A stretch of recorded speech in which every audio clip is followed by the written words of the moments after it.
What's up, guys? Welcome in to the Dragon Ball Z podcast we named the Great Nimbus Debates. Without further ado, let's get into it.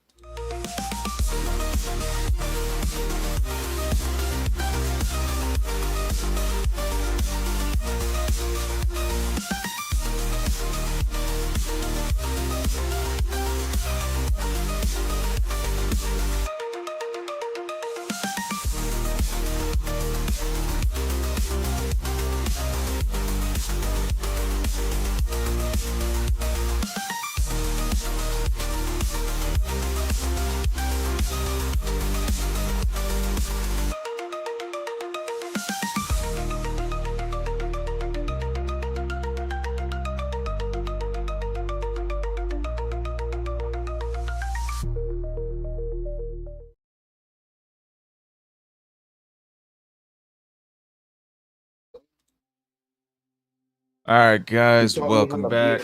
Welcome back.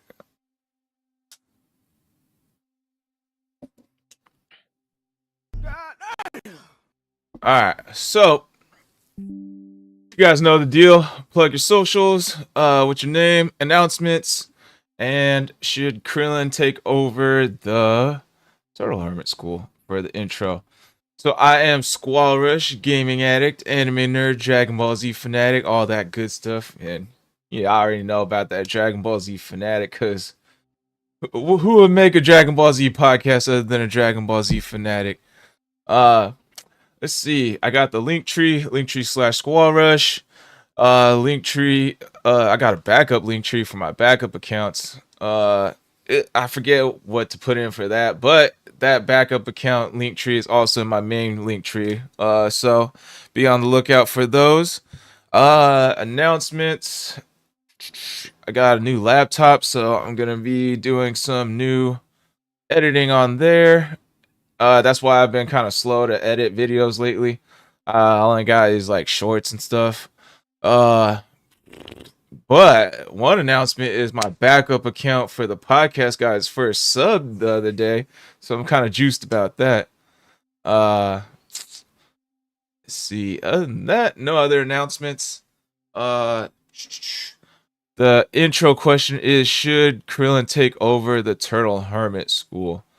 I am going to say nah, because not unless Roshi dies, because Roshi he's always drinking that eternal youth water thing, so he doesn't die. Dude's like 180 years old.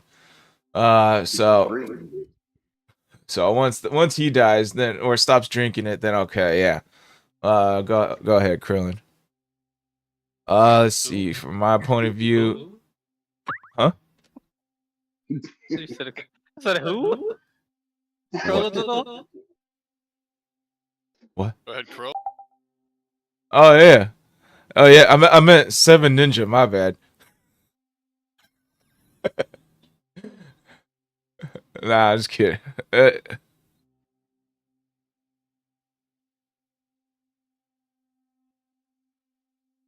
a ninja connoisseur, all things ninja. Anime connoisseur as well. I'm a subbed watcher. Okay, make sure you hear that, subbed watcher. All right. Yeah, I enjoy all anime except for Yaoi or Yuri. Regardless of all of that, should Krillin take over the Turtle Hermit School? I'm gonna say yeah. I think Master Roshi will retire before he will die, so I'd say yeah. And I think he would actually do a better job of refining it, because you still got like Master Roshi is still kind of pervy. Like he's still got a pervy, which means he gets easily distracted. I could certainly see 18 assisting in the refinement of the Turtle Hermit tool. So, and 18 could be literally a good goalpost for a lot of his students to see. So I could see it. All right, go ahead, Brockstrap. Yeah, Brockstrap55 on YouTube and Rumble. Just do a lot of Pokemon stuff every Thursday. I meet up with a dude and we do a Soul Link. Right now it's on the games Ruby and Sapphire. And once we're done with that, hopefully we can move on to Diamond and Pearl. But other than that, I also like Dragon Ball Z a lot. So Squall Rush is the guy, in case you were wondering. And Krillin taking over. Krillin taking over. I could see it, but I'm kind of on the same side as Squall here. Roshi, as far as I know, won't die to anything age-related. So as long as he's still around, then yeah, he's gonna keep teaching. I don't know who else he's taught since Krillin and Goku though, outside of Yamcha, I guess. Yam who? Yamcha. Never heard of him. Never Yamcha, heard of Tien. that. Didn't Tien do a Yeah. little bit of training too? Tien Yeah, is but- from the Crane School. So they all have a little bit of Kame, whatever. But Wait, you saying Tien trained with Master Roshi? I think he did a little bit after he decided to walk away from the crane. Yes, he did. And then that was in Dragon Ball. He trained a little bit. But then Roshi told them like, yeah, there's nothing more I can teach you after Demon King Piccolo. So he sent them off to go train with Korin and Kami.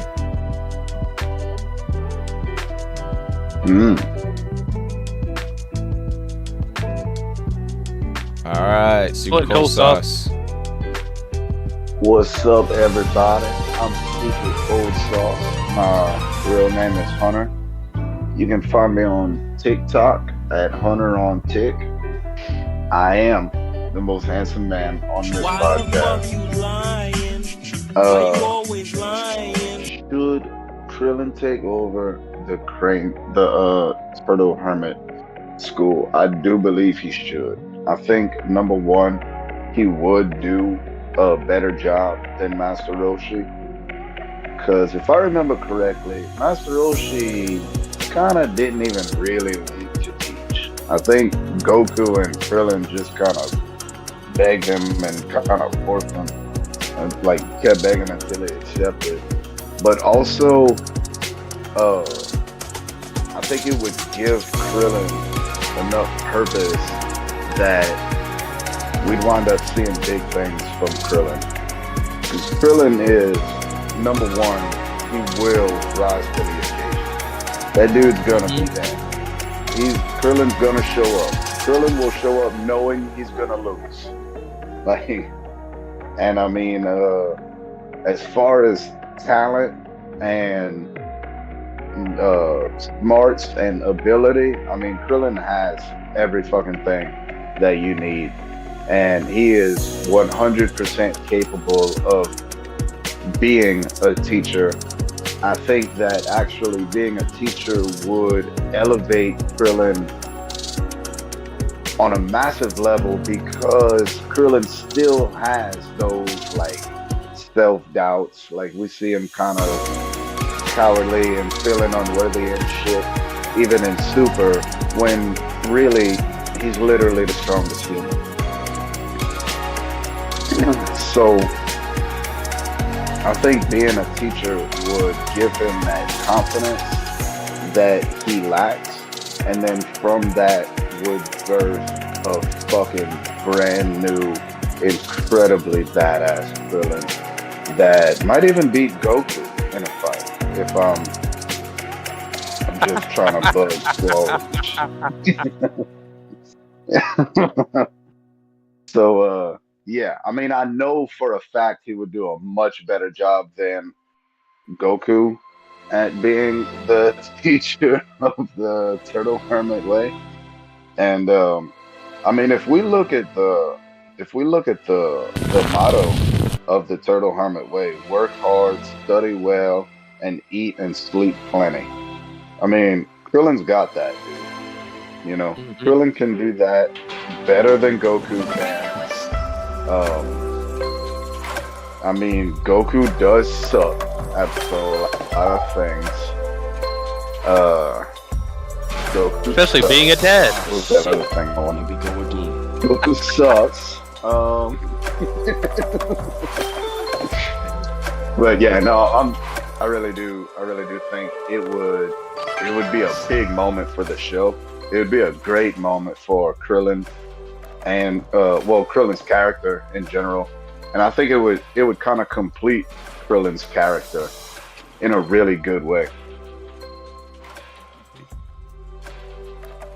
They definitely give him some importance. And I'm not gonna lie. I can't wait till you see episode 11, bro. Bro, episode 11. I gotta- Oh, So something bad happens to Vegeta. the Nah, game says it all, no. my guy. All I want you to know. I could just see Hunter seething now. It just reminds me of just reminds me. I saw, just- you know what's funny? I saw that picture of Vegeta in the rain that Ninja posted, and he was like, "This is gonna be cold sauce after episode 11," and I didn't realize it was in the Great Nimbus debates like chat, so I thought he was talking about Dan. So I was like, I hope that new guy dies. Yeah. What's it called? It just reminds me of that episode where they just ditched Vegeta, Piccolo, and Bulma. And then I was like, oh, I know Hunter's gonna hop on the next podcast talk being hella mad. And he's like, dude, this is so fucking stupid. I was like, yeah, I knew it. Alright, It guys. is fucking stupid. Segment 1 starts now.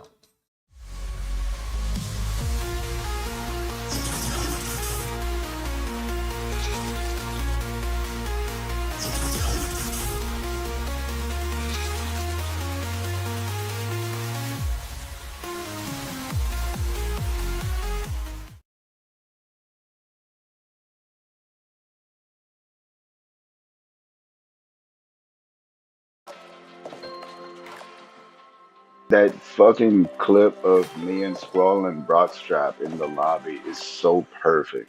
Like Goku's face while Squall was talking, like his eyebrows real low and shit. Nah, nobody can beat Goku, bro.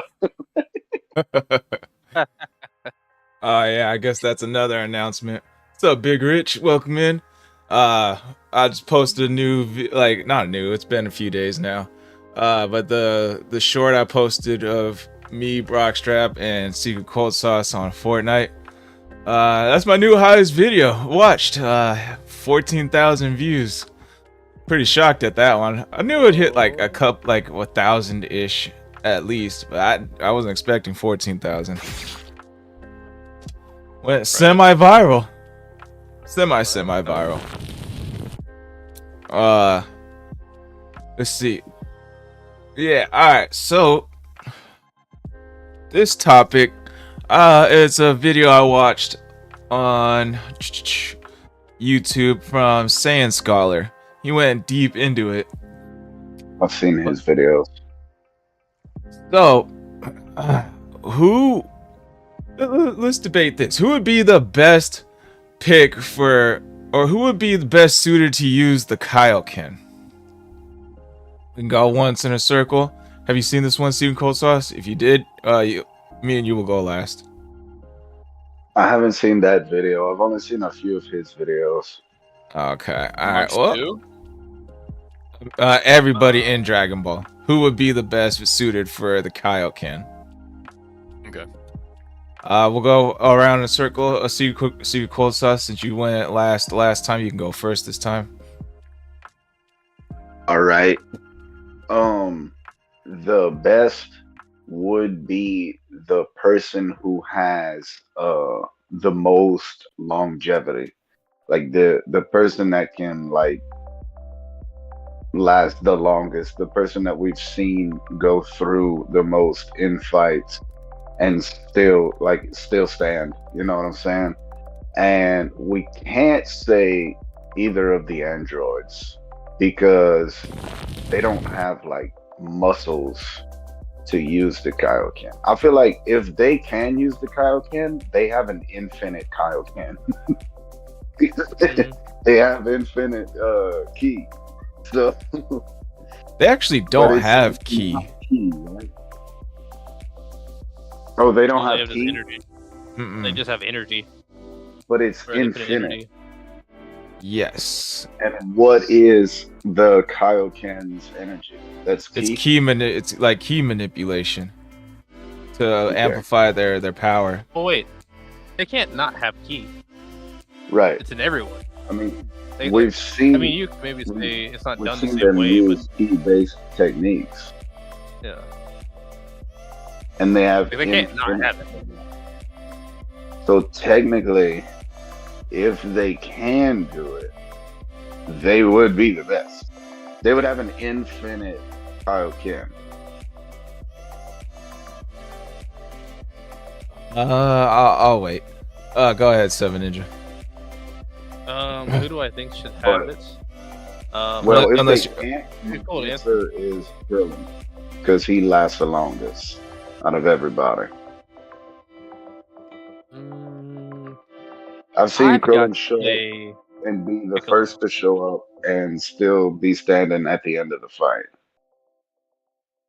It's just because he ran away. I'm lying. He does fight sometimes, but he still ran away. And then Dende I'm was gonna there. say, yeah, I'm gonna say Piccolo.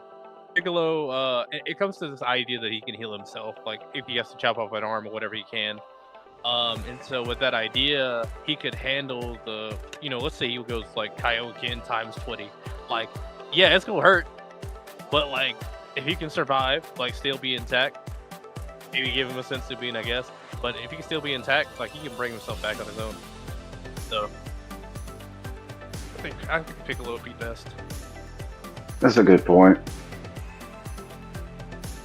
All right, Brock, who you picking and why? So you guys have both got the wrong answer. Oh? Oh Lord, dude, if you save the I think so. So Kaioken, right? The reason that he couldn't use it in blue, but couldn't use it in regular Super Saiyan, but could use it in blue, is because the level of ki control that he has would allow Kaioken to work along with it. So amongst all the humans and the Z Warriors, it has been stated, I'm not sure where, and I could be wrong, but I'm pretty sure I'm not. It's been stated amongst the humans that have trained that Yamcha actually has the best ki control. That's why he has that spirit ball thing that he does. And then he can fling it around. So, if ki control equates or equals the output that you can use for Kaioken and master it, I think Yamcha would probably benefit from it the most and have it be the most useful to a single person. All right. Let's see. I kind of want to debate about the Android 17 or the androids first, and Krillin 1. So androids don't have ki; they have like energy or stamina. They don't really have like ki attacks. I think it's more like energy based. Because Saiyan Scholar actually disqualified them completely. And then one thing is like Goku and them, they can't sense ki out of them. If they could, then I guess if they could sense ki out of them, then they would probably like be qualified. But because of that, I don't think like they count. Like they don't really have, since they don't have ki, they can't really learn how to manipulate ki as well. I would argue probably like in Super maybe, because like 18 does have like that the Destructo disc that Krillin uses, and I'm going with that does manipulate ki. But besides that, I don't think it's like anything they do is ki related besides the Destructo disc. Krillin, or actually I'll stop there. What do you think on that argument? What do you guys think? I'll start this argument off. You're wrong. For one, Android 17's shield is definitely made of ki, and we have seen plenty ki blast from the androids in the Android saga.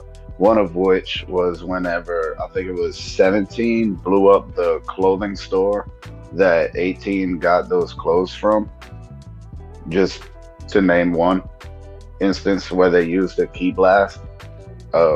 There's no other way to explain that. And that's actually one of the things that I don't like about Sand Scholar is he takes his information from video games instead of like the actual show a lot of times.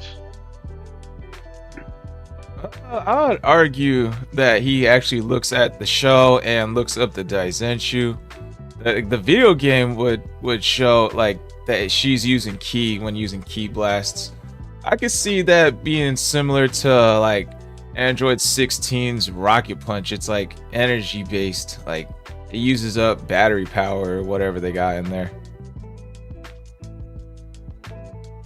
Versus the actual key attacks that we've seen them use multiple times. Yes. I could see if you were talking about 16, because 16 like is a full-on robot. These guys are actual people with like metal parts in them. It's a whole different ball game. And so on that idea, they have to have key. I could say maybe like theirs is used differently. Or maybe it has a specific frequency that's different than a regular human. I could believe that. But as far as it not being key at all, that doesn't make sense because they're not robots first. All right. Right. I have pulled up from copilot.microsoft.com, which is Microsoft's AI, I think. Z Warriors energy, Kai based. The Z Warriors like Goku, Vegeta, and Piccolo use Ki energy, which is the life force energy that cannot or can be sensed, controlled, and depleted. They can train to increase their Kai, and their energy levels can fluctuate depending on their physical and emotional state. Ki can be sensed by other beings with the ability to detect energy, which allows Z Warriors to track each other's presence during battles. Androids energy, unlimited energy. Most androids, especially Android 17 and 18, have an energy source that doesn't deplete, giving them a huge advantage in prolonged battles. Their energy is not traditional Ki, so they don't tire out the same way Z Warriors do. And that's all I got from that. But so the energy from Copilot, from the AI, the information that's fed into Microsoft that regurgitates says Android's energy is not the traditional Ki. So if that lines up with the video game information that what was his name? Sand Scholar. Yeah. Suck it, cold sauce. I don't have to suck it because I'm just reading what the internet says, and the internet is never wrong on anything. Yeah, I'm not. The internet's never wrong. Get the fuck out of here. Dr. Giro states in one of the episodes in Dragon Ball Z that they never run out of ki or stamina, that they don't tire. And they talk about that throughout many of their fights. They taunt their opponents with it. Like one of my favorite Android 17 moments was, I don't remember who he was fighting, but he was like breathing heavy and shit. And he was like, yeah, go ahead and breathe. See, we don't have to do that because we're androids and blah, blah, blah, blah, blah. Yeah, but they never said they have infinite ki. They always said energy or stamina, which energy and ki are like separate. It could just be using a different term. Like they're not like Jerome may not call it ki, but like it's actually energy inside of a Goku. Like he could be using energy as like a different term. That's pretty easy. Ki is energy. Yeah, life like force. It's just a different. No, term. they're separate. They're not the same thing. But I don't think Frieza would say ki. I don't think Frieza would say ki. I think he'd say energy.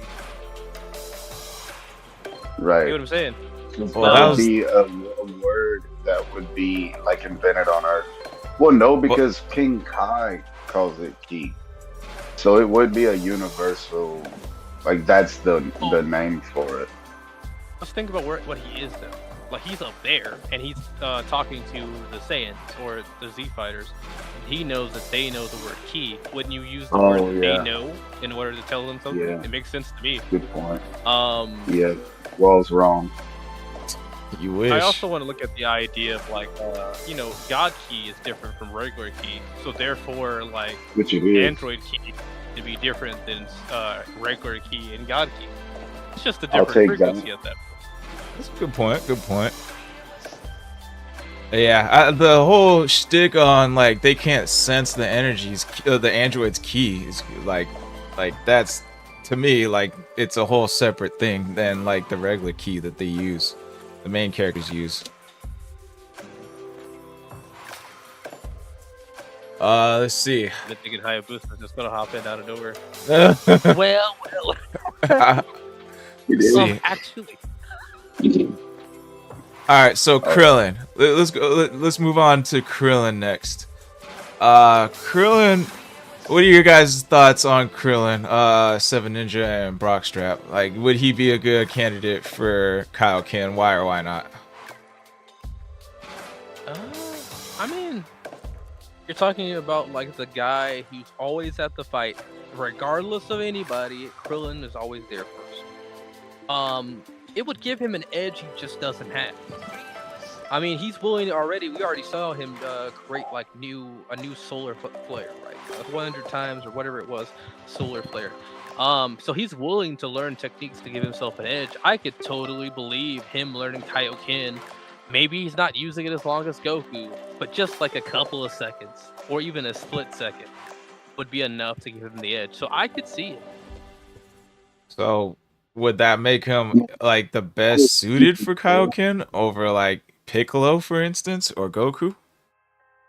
When it comes down to it, Piccolo, we're already aware that Piccolo is up there with Goku in them. Like he's rivaling them. He's not on their level, but he's rivaling them. So he's got ways to bring himself up without it. The best suited is going to be the person that needs it the most, and for that, it's not going to be Yamcha because Yamcha's not going to show up all the time. But No, not Krillin's the. always there. Sorry to butt in, but like what I mean by like the best suited, it's not like who needs it the most. It's like who can actually wield it with like the least amount of side effects. Like who can actually use it to its max potential and. Oh no, and... he doesn't beat Piccolo. Okay. He doesn't beat Piccolo. I think he does. What, Brock? Oh, I was gonna ask Grog, which Earthling has the best potential? So as far as Krillin, having Kaioken, I could see him learning it. I definitely don't know, because again, if it goes to the basis of what the transformation or the technique is, and how the technique actually works with, if it is a key control based attack, then I mean obviously Krillin has good. He's one of the few Earthlings that know how to fly, send out energy blasts, whatever. Is so that he has decent key manipulation. But as far as who the best suited is, if it is a key controlled technique, and the best key controller would be Yamcha amongst Z Warriors, Piccolo could probably take that beating. I don't know if Yamcha can. He is not trained, right? Even during the Buu saga, when you see him walking around with the gang, right? He's in his like flashy clothes and didn't really look like much of a traditional warrior, right? But in the recent manga chapters, well, I guess not recent, but during the Moro arc, he was recruited by the Galaxy. I'm not sure what the police force, Galaxy Police. He was helping them out, and he was fighting again. So like, he still has that fight there, even recently within the main story in the manga. So, did he get it? Oh, yeah. I think. Well, compared to the mass majority of citizens, Yamcha certainly is a great fighter. You know, there's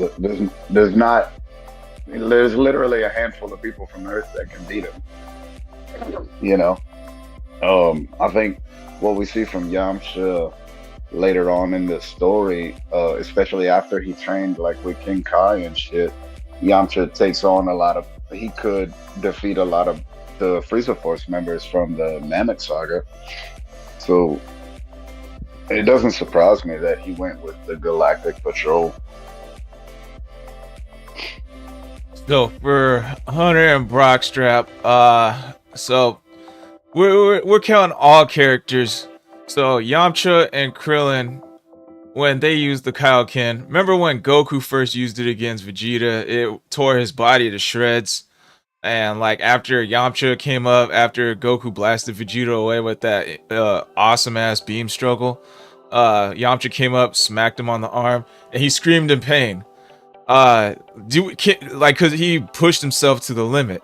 And then also he in tournament against Universe 6 against Hit, he whipped out Kaioken times what 20? I don't remember. Or Kaioken times 10 with Super Saiyan Blue. And his ki went all out of whack, and he couldn't instant transmission anywhere. So my question to you guys, picking Yamcha and Krillin, do we really think that like Yamcha and Krillin can push their bodies to the limit like Goku did in those two instances with Kaioken? Well, yeah, because it's not gonna put as much of a push as on their bodies as Goku's did. It's just gonna push relative, like it's their energy that they're using against themselves for the power up. They're not using Goku's energy.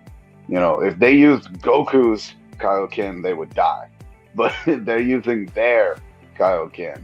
So they're not gonna, like, it'll still tear them up. It'll still have the same effect, the same end result to them that it had on Goku, but it's whether or not it's gonna last very long or be as good of a power up. I think Krillin is tougher than Yamcha by a lot, so I think he's gonna last a lot longer. And I'll accept that Yamcha had better ki control earlier in Dragon Ball, but as far as Dragon Ball Z goes, Yamcha having better ki control than Krillin isn't. It doesn't sit right with me. I watched Krillin on the fly invent the Scatter Kamehameha and Destructo Disc, just thinking of it in the middle of battle and then making it. His ki control is as good as it gets. I was under the impression he learned that prior to that fight, but I'm not trying to get into that. Like, that's gonna spiral into something different. Go ahead, Brockstrap. Do you think Krillin or Yamcha would be more better suited than Goku at using the Kaioken?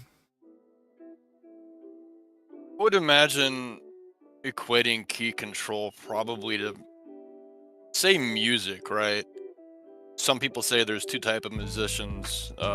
One plays music and the other tries to play music. So you can have a talent and you can work hard, and you can have a talent and work hard. But as far as the talent of ki control going to one person, Yamcha, and the other working on it, Krillin, right? Maybe they could both eventually reach the same level, since obviously Yamcha doesn't. And there's something to be said for hard work surpassing, right? And all in all, it's a technique as well. But some people, even though they aren't in it, maybe they can just come back to it and switch the, turn the switch on again. As far, I guess I forgot really where I was going. I don't know. Krillin probably could do it better than Yamcha at the moment, right? He's been around.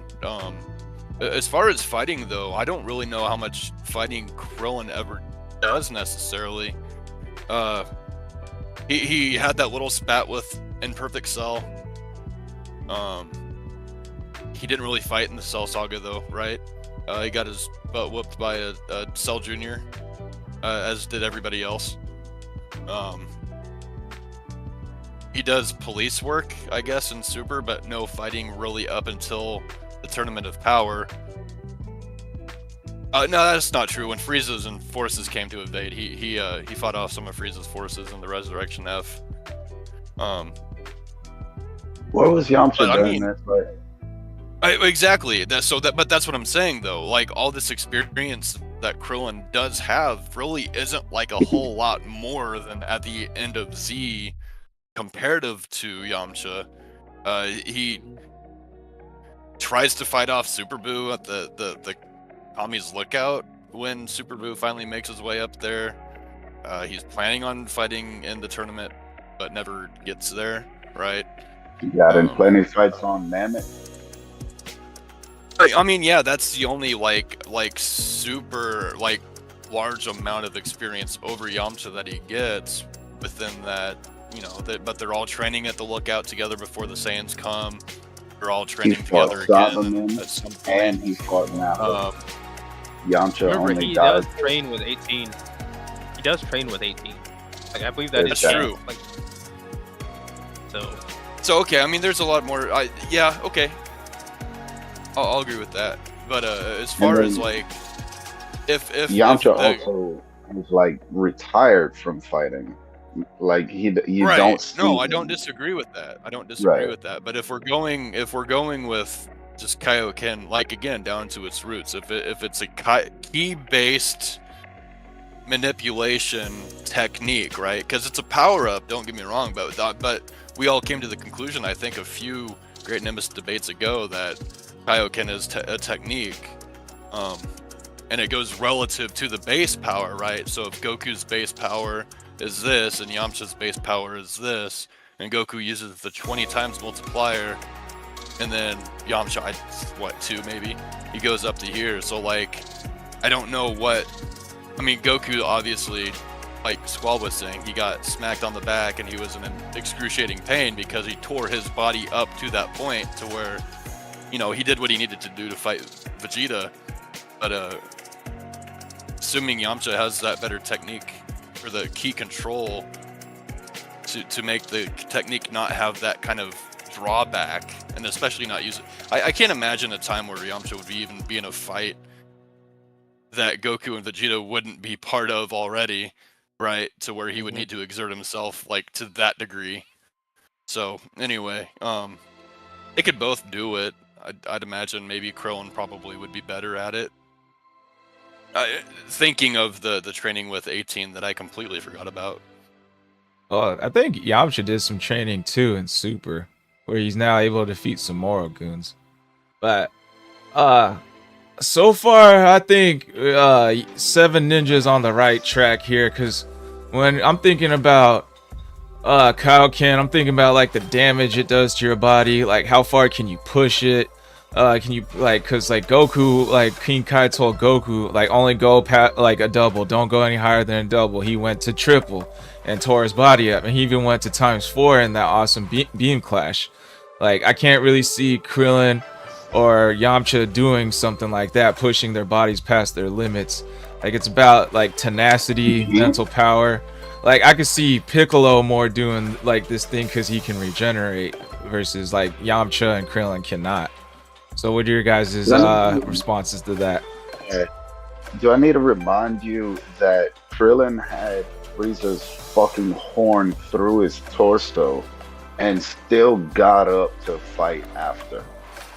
He didn't die He got until healed by Dende. Frieza, like, no. Well, I mean, whatever. Okay, never mind. Then Yeah. we got hit by Dende. That's a whole different thing. But bro, he got that. Still got that I've health seen- regeneration. I've seen Krillin get some beatings, and I've seen Krillin continue to fight through some beatings. He's a trooper. He's a trooper. But he ain't Now- beat big. I mean, if we're going as far as just whose body is the toughest relative to their power, I actually would like to change my answer to Videl, because what Spopovich did to her, Yeah.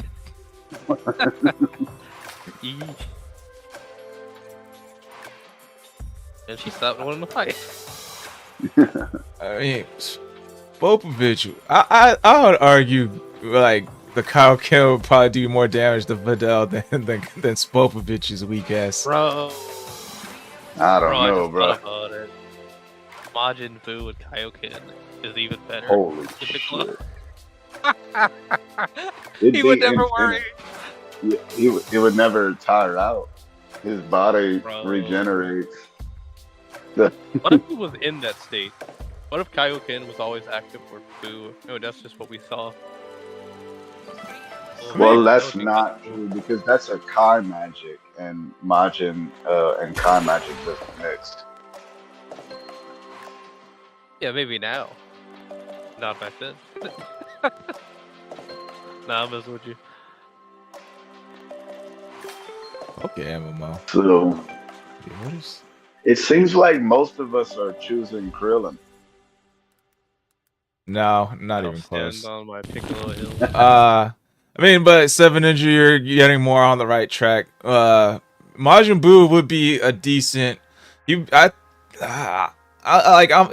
a tie for me between who's better between Majin Buu and Piccolo, because Piccolo does have better ki control than Majin Buu. I'd argue Majin Buu is kind of a noob when it comes to ki control. He just unleashes a shit ton and doesn't really know how to I would question if control Majin that. Buu would even be able to learn it because, like, whether it's a Kai magic or not, like his brain power, he's just not smart enough to do a lot of things. That's a good point too. If he can even learn it, that's also a good point. To be fair though, Majin Buu does have a Kai in him, so that might cancel out the negation. That's also a great point. A Kai what? So we were talking about Kid Buu. He has a Kai in him. Has he absorbed a Kai? It was Fat Boo, wasn't it? Yes. Fat Yeah. Boo was the only one. That's why he got fat, was because the Grand Supreme Kai was larger. Mm. But it may negate it. Only for him. But then again, I don't think we've seen a Kai besides like Shin and stuff, people like him. I don't think we've seen a Kai. I don't think we've seen a Demon Realm person use Kai energy before besides Shin. All right. Right. I'm wrong. So, let me throw you guys a bone here. There's one more villain we're not looking at that is probably the villain? best suited. Yeah, one more villain that we're looking at is probably the best suited for the Kaioken. You're talking about Frieza. No. No, he's talking about Hercule.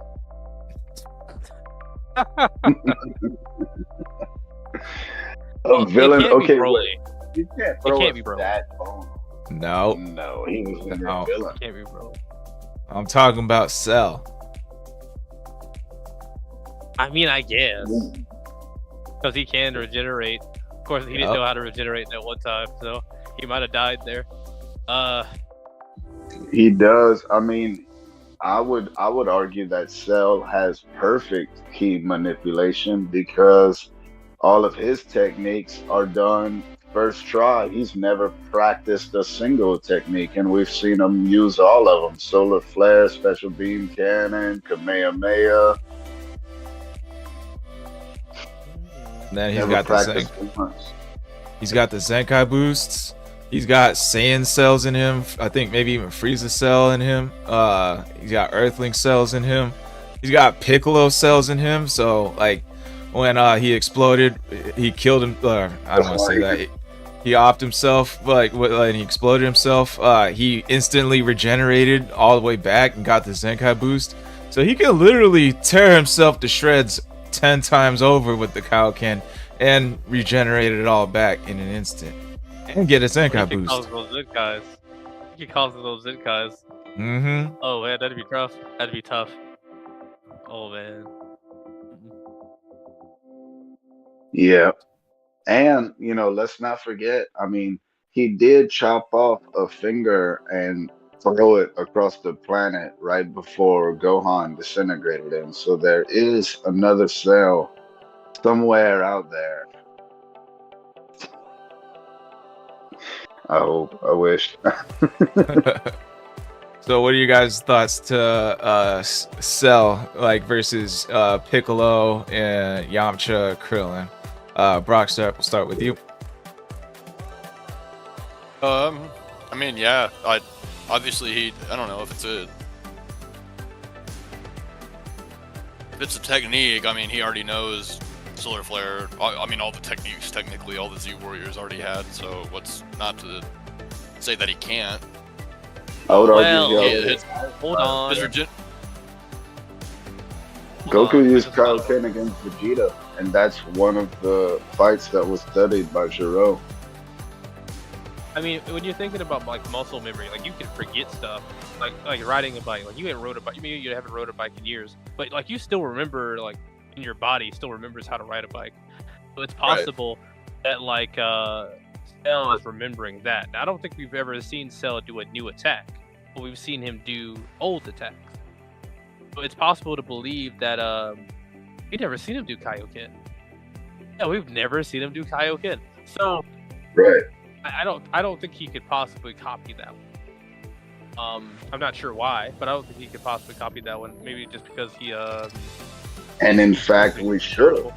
worried. Because Yeah, we like should I have. said, When did he get away from that Piccolo? was one of the fights that Gero studied while making these robots, androids, all this.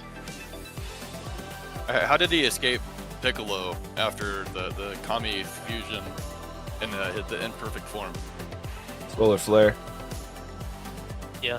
He didn't see Yeah. anybody use Solar Flare before then. And I'm pretty sure Correct. he also used a Kamehameha Wave before. So if he already has these techniques That's it. like implanted, Is it really not? Cell has Yeah, used I mean- the solar flare. Cell has used the special beam cannon, and Cell Right. has used the Kaioken. That I know for a fact. Those three. he has better regenerative properties than Piccolo. All signs Certainly point to say that sure he can. Wait, I'm gonna say this. On stuff go that ahead. he knows, I'm sure his key control is amazing. But because of the things that we have not seen him do, it makes me think that he has to learn them or has to absorb someone that has that ability. Therefore, I'm willing to say that he's got great key control on things he knows. But when it comes to things he doesn't know, it's probably terrible. Again, Well, we who got did to he see him already for the know? Cell Saga. Who did he absorb that allowed him to use the solar flare? Have we ever seen Piccolo do the solar flare? Like, I know he got part of Piccolo's arm. Yeah, but I think he's got Krillin's DNA. Right. I could totally see him having Krillin's DNA. So that would, because I don't think Gero would pass Krillin up. There's no reason to do that. Well, he has Have Goku's DNA? he has Goku's DNA. He's got all the Saiyans' DNA. Like even Vegeta. Like he should be able to use the Gallic gun. Oh I wait, think he did. Didn't I think he did use the Gala gun. he did use it against Vegeta? Yeah. In his second form. Semi-perfect? Yeah. So, I think so. When we compare, like, let's say, like Cell to like Majin Buu and to Piccolo, it's like we're kind of crossing out Majin Buu because like he have the brain capacity to learn it. If Cell doesn't know it, he definitely has the smarts to learn it. I'm arguing that point for sure. And Piccolo can definitely Right. learn it too if he wanted to. And Krillin. Yeah, all of them have the smarts to learn it for sure. And Cell's I'd got say the key Buhan would manipulation. Oh yeah, Buhan could have. Would have had the smarts. You know what? We're all wrong. Master fucking Roshi. Nah, it should be Bulma. It should be Bulma. Listen. Launch. Arale. Oh my gosh. Launch on her bike. Bro, I can see it now. Oh my gosh. And then she somehow figure out like the opposite of Kaioken for a good side. Like I can see it. What's your instinct? Alright, well, if anyone else has anything else to say about that, that was basically all I got for who would be best suited for the Kaioken. Yeah, I think we did a good job on that one. I really enjoyed the part where Brockstrap admitted that Krillin would be better than Yamcha. On the road, early Saiyan saga, man, Yamcha would have had it. Or I guess early Frieza saga. The early They wouldn't have known about it. Yamcha got killed in one attack. So okay, well he got blew up on, and nobody really expected that. I'm sure any of them probably would have also passed if they got exploded on. We all know suicide attacks are like overpowered. Like second form Cell's suicide bomber would have destroyed everyone and the planet. Vegeta against Majin Buu. Except for Vegeta's. That was the most useless one out of all of them. Right. But I think Yamcha would be the only one who could have got caught by that. And the only reason I say that is that Krillin's like the only one. Like, if we're saying like out of the team, like Krillin would have dodged because he's paranoid. Like he's already scared. Gohan wouldn't have been able to dodge, but Gohan would have lived from it. Like I could see Gohan get grabbed. He's scared, probably scared to fear. I could certainly see that. But of course, we're talking about like pre-Piccolo's death, which is when that happened, right? So I could certainly see Gohan getting grabbed, but in the grand scheme of things, I see Piccolo protecting Gohan from that. So that leaves Yamcha, Tien, and all of them, even Chaozu, the trained assassin. I can see all of them except for Yamcha surviving that in some shape or form. That's because he's naive. Nowadays, if he would have that moment back, he would have definitely dodged it or not turn his back to a downed enemy. Why did this Cyberman even do the suicide? That seems like a last-ditch effort move. So, like, did Yamcha just whoop up on him so bad that's why the Cybermen ended up doing that? Well, Cybermen are... They're... Doesn't seem like the first thing I would go to. They don't have, like, minds. They're just, like, basically... They're not even really animals. Like, they are plants, technically. They're literally planted and grown from the ground. But they're just savage, mindless little training partners. Yeah, I think they were just programmed to fight, and then I think someone fought a Cyberman first and before Yamcha did and lost, and then Vegeta, like after he got up, like the Cyberman got up, like all weak, Vegeta blew him up, and then after that they were all like, oh, okay, we're fighting to the death. Maybe. Well, yeah, I mean, not one ever exploded on Vegeta, did they? I mean, usually he would just whoop up on him to the point they couldn't... I mean, he finished him off, but, like, if that wasn't the thing that they initially did in the first place, then I imagine they wouldn't initially do that against Yamcha as well. I agree with your point that Yamcha did basically whoop the Cyberman. He was just naive and turned his back and got caught off guard. Also, quick question on this too. Was it filler that all the Z Warriors in the Namek Saga that were not in the living, did they actually all make it to Kaioken or King Kai's planet, or was that all a filler? No, they definitely made it to King Kai's planet, but some things on King Kai's planet was filler, like when the Ginyu Force died and made it to King Kai's planet, and they defeated, like Yamcha and them, they defeated the Ginyu Force with ease. That was filler. Right. Okay. So I mean, canonically, then they did have some training on King Kai's planet to where they probably potentially could have learned Kaioken. Yeah, I agree with you. Kaioken and Genki Dama. Every one of them should have learned that. I don't know what the hell King Kai taught them. But that's also kind of up to the teacher too. If King Kai doesn't think that it was worth teaching, then he probably wouldn't have taught. Yeah, because that's just that main character fucking syndrome that Akira Toriyama had. Yeah, I mean you're not wrong there. Like when Were they not Goku, all main characters? like I when think Krillin's probably the only side main character besides Piccolo. No, Krillin, 100%. I think Krillin has the highest ability to learn the Genki Dama only because he was given it by Goku. So I would like to see him actually And officially learn it. we actually saw Krillin use the Genki Dama when Goku handed it to him. yes, Mhm. so that was pretty lit. And Well, he he had the hit Gohan with it. Almost hit Vegeta if he didn't dodge in time, but It Man, did I- hit Vegeta. Gohan oh well, bounced because it Gohan back. pushed it back. What's Yeah, called? so Gohan hit Vegeta with a spirit bomb. Debatable. He just stuck his hands out and happened to bounce right toward his direction. Yeah, I love the way that Team 4-Star handled that. Goku was like somehow telepathically telling Gohan, like, you have to hold your hands out and bounce it back. And Gohan's like, I'm not sure that's how Ki works, Dad.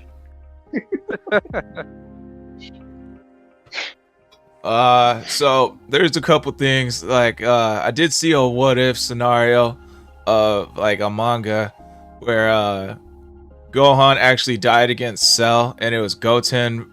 Goten was the only like Z fighter left and Krillin, so it was like years later, and Krillin's actually training Who? Goten. Wait, who? What? Against Cell? Yeah. How So was Goten after Cell? no, Gohan dies against Cell. So Goten's like the only fighter left. Goten and Krillin trains Goten, and he actually uses the Kaioken to train Goten. So I thought that was pretty neat. And like I actually did look up one Churro actually like brought to my attention one day that Master Roshi does know the Kaioken already. He learned it when he died against Demon King Piccolo and went to like heaven. So I guess King Kai taught him there, but he never uses it. And my guess is like his body's just too weak to handle it.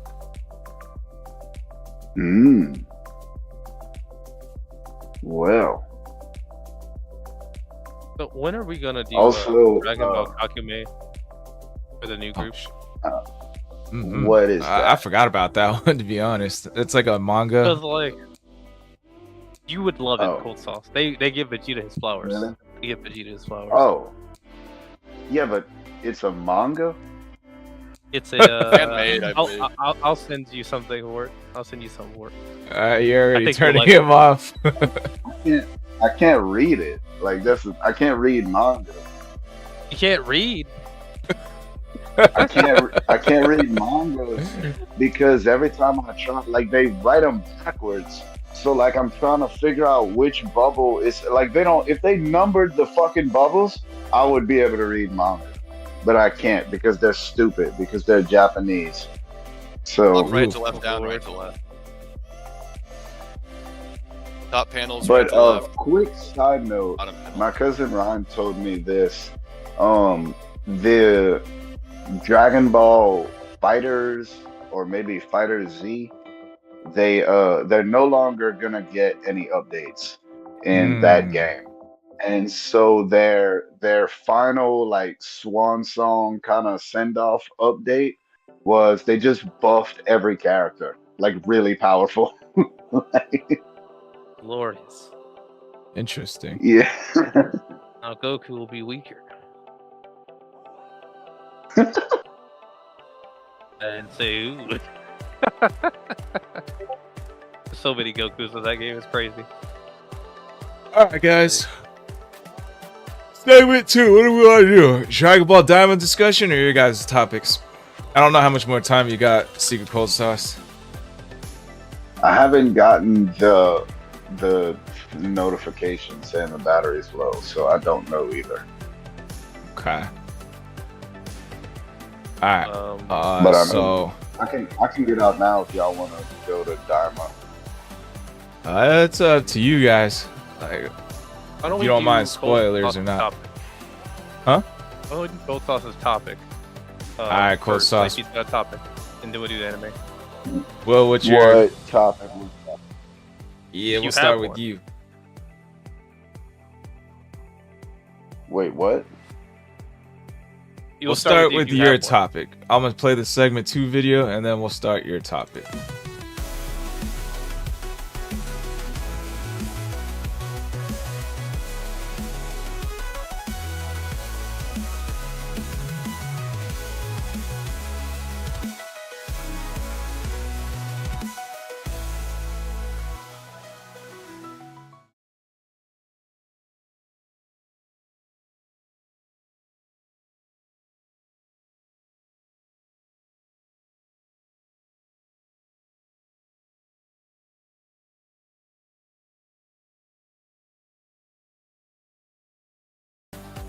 Shit. We Okay, are I back. got you.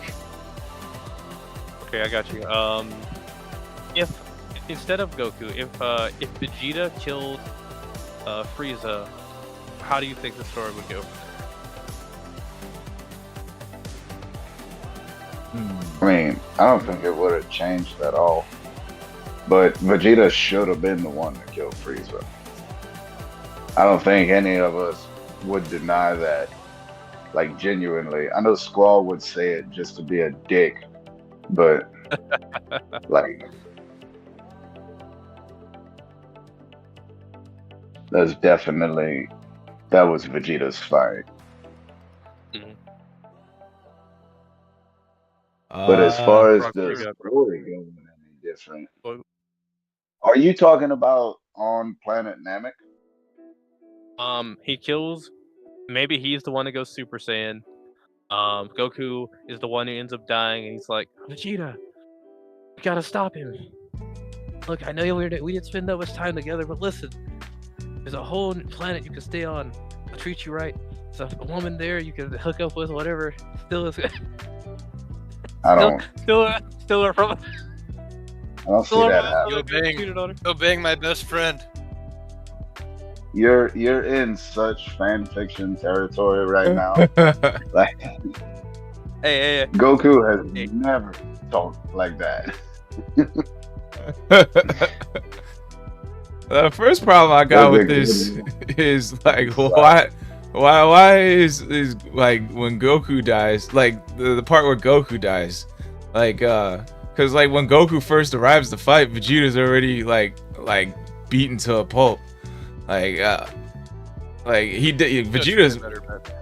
Vegeta probably wasn't gonna die until Frieza shot him, but like I could see like maybe like he doesn't shoot him and like kill Vegeta, you know, and then like Goku, Vegeta have their fight in the brawl, and then they get like Goku gets beaten up, and then Vegeta has some time to rest and takes over.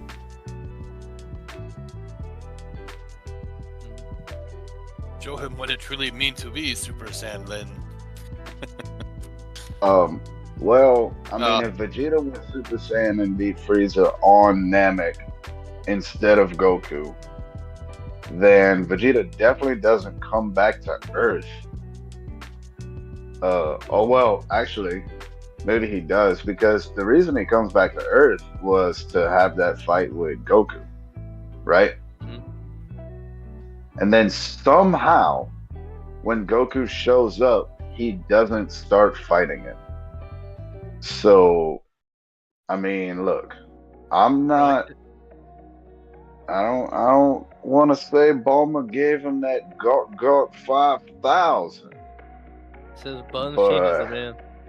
Has anybody seen Dragon Ball's P or Dragon's Ball P? I don't know. It's a funny little fan made YouTube video. Yeah, the little I think Flash animation. Yeah, Oni-G, right? Right, Was the creator. all the way back from Newgrounds, that old website. So you're making me feel old again. I'm not even that old. I think I've seen it. Ninja 27. 27. Oni-NG. I'm right now I am 500. Oh wait, Tomorrow he's the youngest person in the podcast. Tomorrow I will be 16, and then the day after that I will be 30 and 4. The fuck? 24. What? What the fuck? This is Tomorrow you'll be 16, but the day after you'll be 34. some 7 Ninja randomness that he be sending in your DMs. See cold sauce with the Dude, random yeah. caps. It's So 3 we're all o'clock about the in the same age morning, then. he's screaming at us in all caps. Like, Listen, bro. He set it up. How to get the alley. I turned 34 about a month ago. Hey, happy belated, broski. Yes. So you I reach just- level 34. I just turned 27 like 3 years ago. ago. Called it. Yeah. Yeah. No, I brother will be did that. turning 30 in a few days. I'm so on December 28th is my birthday. Oh, that's so right. and I'll be turning 30. You got the You same also So, birthday. if y'all aren't doing anything, I would like to stream Fortnite during my birthday. I'm Which day is good. Fuck you, bro. Mm. Brockstrap, will you which show day? up? It'd Which have day to was be that around again? The 28th. That is a Saturday. I could mean, probably yeah, do it around the usual times. If I'm not Should doing be any good to Christmas go. stuff with family, then yeah, I'm good. What up? It's on a Saturday? Yep. Or you could be Today's drunk. the You probably won't even play with you because you be drunk. Or messing I with that can other I can stuff. play. I can play while You'll be drunk. blackout drunk. You'll be blackout drunk. Saturday too? I will. I do have a lot of alcohol. Mm-hmm. Your house. We We Ah. should do. Too. You know what? Hungry dude. We should turn me being drunk as like part of the thing. Like we could go do those parkour things that you find on Fortnite. My kid loves doing those. Okay. Obese. Sounds like a fun plan. Yeah, we'll get together on that Saturday. Run some drunk Fortnite, Bro. drunk night. Hell yeah! Cool stuff. On every death, he's gonna be. Bro, listen. It's gonna be like after like level 25. He finds this one location he can't make it past because it's too small. He's gonna get drunk every time he's gonna drink every time he dies. It's over. Oh god. He's gonna Oh, die of alcohol dude. poisoning. I He's do. cooked. Yeah, I can. I'll get a shot glass. I have a bottle of Crown Apple in my freezer. I have a bottle of Malibu. I have a bottle of margarita juice, and I have a little bit of tequila left. So, yeah, I can do a shot for every death. Until death. It'll be alright. Might So not, Bob, use the might Dragon not Ball. make it to 31. Yeah. We'll send Logan on a mission to go find the Dragon Balls. We'll start him off right now. Alright, so back to the matter at hand. How different would the story be? The only difference I'm thinking would be what happens, like, because I think the whole androids coming back. Ooh, looks good. I'm thinking the whole android thing would still be the same, but it's more of like, would Trunks still appear to defeat Frieza? Like, what would happen with that whole, like Goku getting back? You know, like, would he spend like a year or 3 years or however long he spent on Yardrat to learn instant transmission? Like, would Vegeta be the one that took forever to get back to Earth? Like, if he didn't, Vegeta wouldn't. Would he even go back to? yeah, and then like, so it would be Goku back on Earth. Would he like still fight Frieza? Like, how it? Maybe that's how he unlocks Super Saiyan and defeats Frieza. The second time. Frieza Mega wouldn't have Frieza. came back. if Vegeta would have been the one to kill Frieza, there is no Frieza coming back. Let's be very clear on that. Vegeta would have really killed Frieza. Vegeta wouldn't have half-assed killed Frieza. Vegeta would have killed Frieza. I think Goku tried his best. He hit him with the angry Kamehameha. That was not a regular ki blast. That was a pretty strong ki blast he used. Yeah, that retaliation at the end. Oh, he was gonna let Frieza go, and then he did the whole "you fool" and then shot backward. He did. That was a one-handed ki blast. That wasn't no Kamehameha or nothing like that. No, that's not a regular ki blast. Go look it up. They turned that into in the games. Yeah, that's exactly what that move is referred to. They turned that into an ultimate move in Sparking Zero. That one-handed ki blast. They call it the angry Kamehameha. Even in games before that, is it as strong as the final fail? It's stronger than that weak ass move. Ninja, you got one more fucking joke like that before I jump through these Bluetooth headphones. Fuck you up. Do you think it's stronger than the final fail 7 Ninja?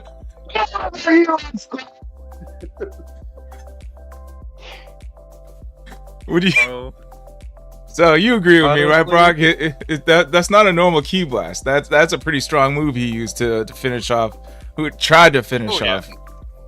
No, I mean it had the resistance. It had resistance against what Frieza was already sending, but it looked like it went into the blast, and it was like pretty much a straight to Frieza.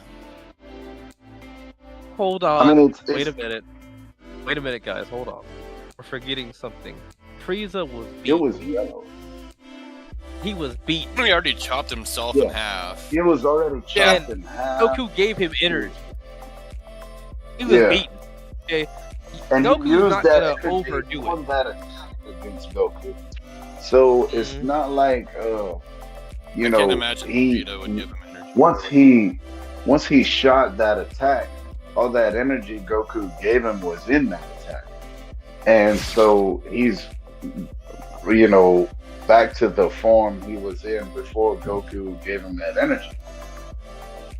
So it didn't have to be no strong attack. It didn't have to be no Kamehameha to kill him.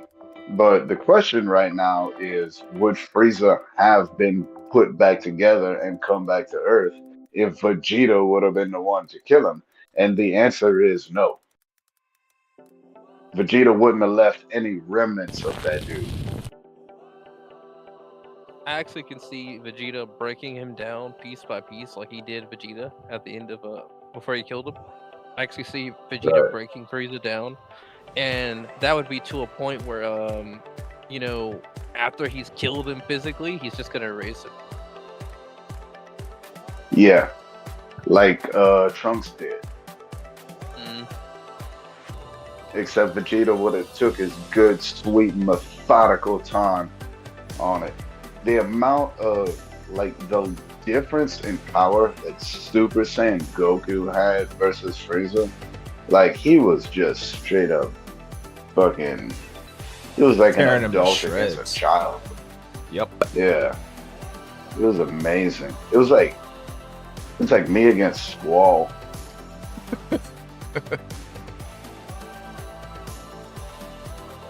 Maybe in Fortnite. In that game. Squall being Goku in that situation. I just got my oldest that Ninja Batman looking skin for him to use. I saw it. It looks kind of cool. He's a Batman fan, and he always wants to get on my profile because I have all these other player models to play as, but I'm trying to get his account built up so he you know, kind of give him his own thing. Just let him play your profile. So I think. Didn't you join me? Getting back on the story changing. Oh no, that was Vegeta- Jensen. Gotcha. Keep in mind Vegeta that when. coming Go ahead, sorry. after beating Frieza, having Super Saiyan, he would come back to Earth still wanting to get that victory over Goku. Because I mean, that was a stain on his pride. That was a personal thing for Vegeta. So coming back with Super Saiyan, I mean, Goku would have had to die for that to have been the case. Goku would have been in that fight unless he literally couldn't. So Goku would have had to been wished back with the Dragon Balls. So the Dragon Balls were just used days before on Earth. So it would have been over a year regardless for Vegeta to be able to get that victory against Goku. So, you know, if he comes back before Goku comes back, then we have the chance for him to meet Bulma and possibly make future Trunks like we know. If it takes longer than a year for Goku to be relevant, I mean, we know he's going to go train with King Kai. I feel like King Kai would know that Vegeta would still want that victory and train Goku specifically for that. And would Goku be able to teach himself the Super Saiyan on King Kai's planet? I don't know. I think he would have to rely on Kaioken, and that would be like a Kaioken times 20 versus Super Saiyan battle. I don't think Goku dies against Frieza. I think he lives. It's just more of the question, because say if he does die, right? Goku does die, and Vegeta rips Frieza to shreds, which I agree. How would what's called? Because then how would the whole they wish everybody back from Namek to Earth? They wish the Namekians back. Like, I don't know how that would play out if Vegeta was the one to take over and Goku dies, because Goku was the one who like chimed in on King Kai's little like telepathic talk to Guru and like told him, nah, bring everyone back but me and stuff. So like I think Vegeta would probably just end Frieza before he even transforms into 100% Super Saiyan. He wouldn't let him do that, and then so that wouldn't give them enough time to bring everybody back on Namek and transport them all back to Earth for them to wish everyone who's died at least once back to life. So if Goku dies, they don't have enough time to bring the Namekian Dragon Balls to Earth, do the transfer to like from Guru to one of the other Namekians, and wish Goku back to life. Wait, they didn't bring the Namekian balls back to Earth. Mm-hmm. Yeah, I thought they did. Yeah. Because it was just a short time frame. No, they didn't have to be- summoned Purunga on Namek. Yes. They had they one brought the wish balls, left. And then they had the short lifespan. Purunga was on Earth. No, Shenron was on Earth. No, Yes, and Purunga. also Purunga at one point in time before the Namekians all left for New Namek. Mm-hmm. They brought all the Yeah. Namekians on Earth. Remember, there's that famous scene where like Vegeta beats the living crap out of Kid Gohan on Earth, and there's a bunch of Namekians around them. Like I forget, while Goku and Frieza are still fighting on Namek, and then Piccolo had to stop in because Vegeta was about to kill Gohan. And then What Guru the passed fuck? away. I did not remember Moray. Is it Moray? Did Moray become the new elder? Yeah, the chubby one And then who they I don't raided- remember his name, but the one who like Yeah. blasted Zarbon's like Scouter and Dodoria's. Pretty sure it was Hmm. Moray, and then he, like, I don't know if he just kept what Guru's balls were, if he made his own new ones, but yeah, they had that shortened time frame because Purunga doesn't take a whole year like Shenron does. then they all stayed at Capsule Corp for like what, 3 months or 6 months or something. Mm-hmm. Yeah, that's how they So, were yeah, able at to. Oh, go ahead. Well, at one point, yeah, actually- both Shenron and Purunga were both on Earth for a very short amount of time. So Yeah, one make us thing I blown want to up. point out is in Super we learned that Sorbet takes over what was left of the Frieza Force. But if we're talking about Vegeta being the one that goes Super Saiyan and killing Frieza, Vegeta Vegeta was part of the Frieza Force. So Vegeta would just take over the Frieza Force and I just could see it be the happening. next evil emperor, like galactic emperor. Like, so then Vegeta's next fight would be King Cold. Yeah, Ah. potentially. I would, yeah, I could see that going two ways. Like, one, your way. Two, like, let's say, like, Goku's still alive. They retreat back to Earth. Vegeta needs to go back to Earth to go get his fight back with Goku. King Cold shows up, like, coming for revenge from Vegeta for killing Frieza. And then that's when Goku steps in, like, all right, let me get this fight back. Like, let me. And then this is when he defeats King Cold by unlocking Super Saiyan here. And then that kind of, like, gets the story back on track with the whole Android saga and everything. Why would I must have my Goku revenge on show up Kakarot. against Goku? I mean, why would King Cold show up against Goku? I said Vegeta. Yeah, Vegeta. He would get So you're revenge on saying- Vegeta. But Goku King Cold You're didn't steps wanna know in. what happened to while Frieza. Vegeta, you're saying while Vegeta and Goku's fighting, King Cold would show up and Goku would say, "Let me fight King Cold." No, I'm saying Vegeta shows up to Earth to get his fight back with Goku, but so does King Cold, almost simultaneously. So then, instead of, like, Goku tells Vegeta, "Let's put our little fight that we're about to get into on hold. Let me deal with King Cold real quick," and then that's where he unlocks Super Saiyan to defeat King Cold. When How would I King don't Cold think know to King go to Cold Earth also without go there. Frieza? Hold on. Yeah. One at a time. Brockstrap, 7 Ninja, then Hunter. Oh, sorry. Yeah, well, I think Ninja and I were saying the same thing. How would King Cold without Frieza know to go to Earth to find Vegeta there? Well, how did they know I to mean, find him? GPS. how'd they know the first time? It's not Yeah. like Frieza's ever. Well, I mean, Raditz got sent there, but I mean, the problem would be is Vegeta wouldn't call home Earth at that point. So, like, if King Cold was specifically going after Vegeta, I mean, I guess they would have some tracking on the scouters or on the ships, maybe. Well, and it would be like Vegeta would have taken over the Frieza Force. Like that was, I mean, he was even when Frieza offered it in Resurrection F, when he was like, "I'll make you second in command" or whatever. Vegeta was like, "Now I might actually regret this." So, like, of course, Vegeta would want to take over the Frieza Force after killing Frieza. Especially at that time, yeah, he wasn't even tied up with Bulma or anything. Exactly. Right. So he would just take a Frieza Force ship and some men, to Earth, and then King Cold would easily be able to find Earth in that way. I mean, there would be people who would be more loyal to King Cold than to Vegeta. That would be Right, part but of the Frieza Force.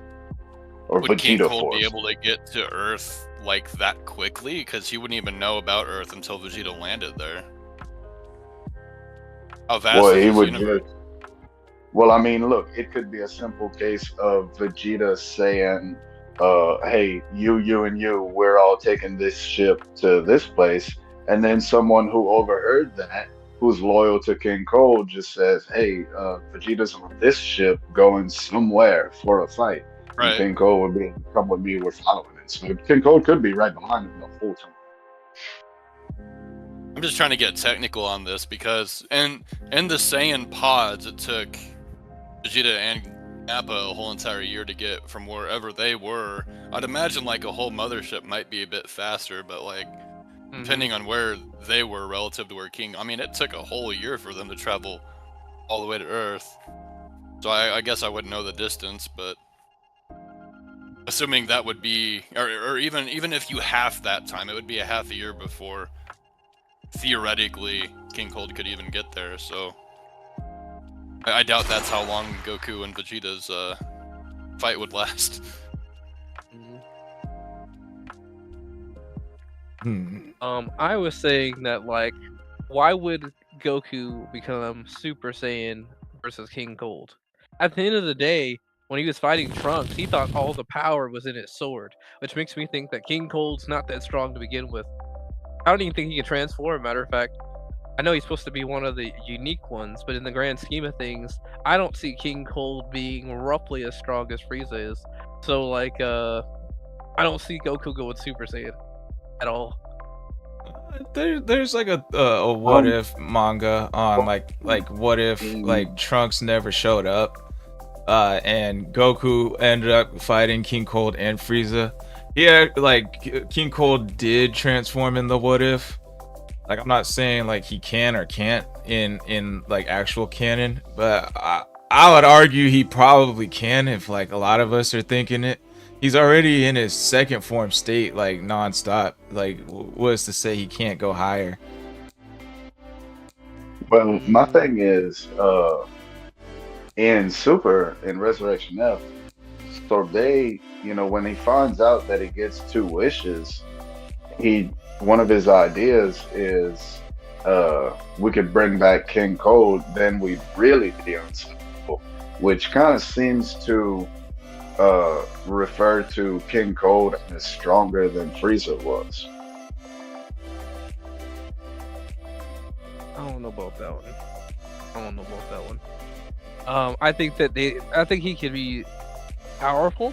I'm willing to give him that he could be powerful, but I would never go as far as to say he's the strongest Frieza. Frieza is an outright menace compared to him. Although he didn't have enough time, I'll give you that. He didn't have enough time on screen. Trunks did not treat him as an actual threat. Not even a little bit. Who? Like, Trunks did not treat King Cold Well, like he was Frieza wasn't. he gave more Frieza effort wasn't to a Frieza. threat either. Hey, Yeah, hang but on. Frieza Let's Seven was Ninja more. go first, real quick. Go ahead, Seven When Ninja. I think about how he destroys Frieza, he sees this dude so much of a threat that he goes and literally blitzes him. I think he maybe says a couple of lines, but he just blitzes him and takes him out of there. But King Cold, he gave him time to speak. He gave him time to think of a plan. And that only tells me that he thought he was so little that he wasn't even worried about him having the sword. That whole interaction with that sword clearly tells me that King Cold is not even worthy of me, relative to Frieza. Hunter, and I'll go next. And I see your point,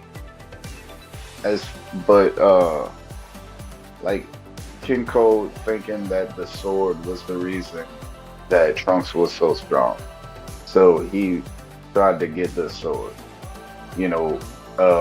That was a terrible plan. I think that might actually be part of why that fight was so quick, but I would say that Trunks, as far as the amount of effort he put into defeating King Cold versus defeating Frieza, I would say was no difference. It was about the same amount of effort. He did it with great ease on either one of them. Now, was Frieza weaker or stronger or equal to Frieza now that he has these robotic parts? We don't know. So I think that has like a big thing to do with it. I think if this was a much weaker version of Frieza, then if he's now with these robotic parts equal to King Cold, because what I'm going off of is the amount of effort that Trunks put into both of these fights seems equal to me. So then I'm thinking King Cold and robotic part Frieza is of equal power.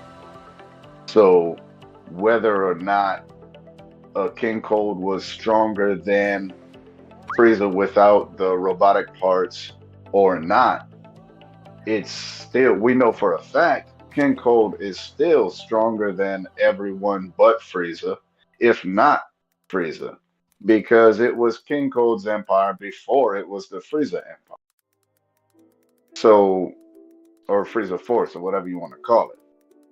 So it's still, he's still up there. It's not Super Saiyan level, but he's above whatever. So, hey, hang on. Like, are you? Did you get your whole point out, Hunter? Yeah. Okay. So, I kind of had this thing like Trunks. He's all about his business, bro. Like he ain't the type like Goku. Like, go ahead, bro. Like get your max form. He's Vegeta's son after all. You know, he's all about his business. He wanted to take care of second form Cell. He wanted to take out the androids before they even showed up. So, I'm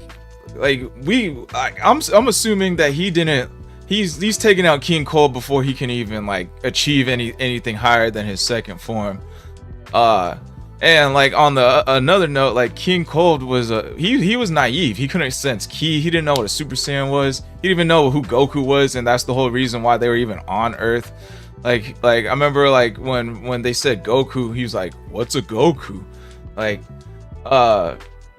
King Cold doesn't like he's pretty naive when it comes to Saiyan abilities. And like they even like used the scouter to sense Trunks' power when he first arrived. He's like, "Oh, power level 5, get out of here, bro." Like he doesn't like just cause like his whole thing about the sword. I don't think that's a very good argument. It's just he was naive to like what the Super Saiyan is and what the sword is and stuff like that. So he didn't go his full power against Trunks. And then Trunks, being the man who he is, he just took him out like no questions asked before he can get any further.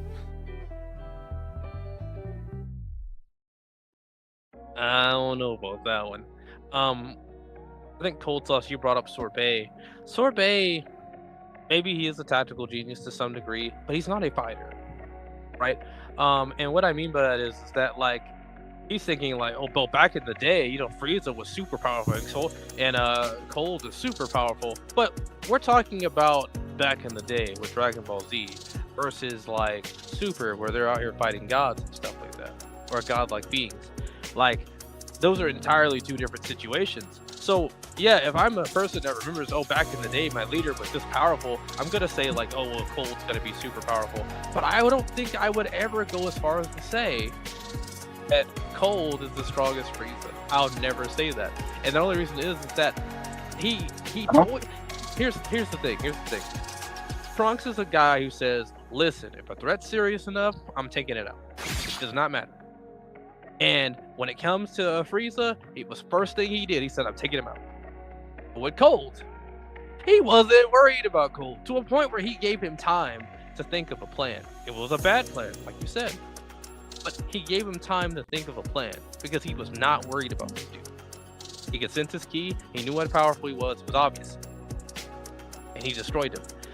To me, that clearly says, like, you know, this dude's not a threat. I hear you. This dude's not a threat like his son, though. So King Cold showing up to Vegeta versus Goku 2 doesn't matter at all. Actually, I mean, like, would King Cold even show up? Like, would he want vengeance for Frieza? I think he'd probably want vengeance for Frieza, only on the idea of like the reputation. I see that happening only for that idea. You know, you gotta save your look. But would he matter in that grand scheme of things? No. That's what I'm saying. What I was talking about before with why would Goku go Super Saiyan? I don't think King Cold's strong enough to cause that to happen. I think maybe he pushes them back. Yeah, that's how pushing back Gohan or Krillin. If you're talking about Gohan or Krillin or Piccolo on that like the second stage, I can see something there maybe. But as far as Well, far as like, I would argue what? that Vegeta, Super Saiyan Vegeta, definitely would push Goku to achieving Super Saiyan. And not only that, but it would be easier for Goku to be pushed to Super Saiyan by Super Saiyan Vegeta because he would be able to see that technique being used. That like we know one thing about Goku, he sees the Kamehameha for the first time and then does it. Like when he can see a technique, he can pretty much get it down pat. So yeah, Goku, that would have been where Goku would have became Super Saiyan. And I think it would have happened very quickly. Not a bad argument. I see where you're coming from. Go ahead, Squall. Don't let me skip you. You were about to say something. Yeah, I mean, I was still kind of going back to the whole King Cold thing. Like, the whole, like, you know, there's the Cooler's Revenge non-canon movie. There's the what if scenario of, like, what happened when Trunks didn't arrive. King Cold went to a different form. Like, Cooler went to a different form. He's already in his final form, but has a form above what Frieza had. Like, a lot of these things point toward, even though they're not, like, canon, a lot of these things seem to be in everyone's minds that, like, Frieza, Cooler, King Cold can transform into higher states. It's kind of like almost a given, even though we haven't seen it. So that's just my gripe with it. It's just like I'm assuming he can go into higher forms.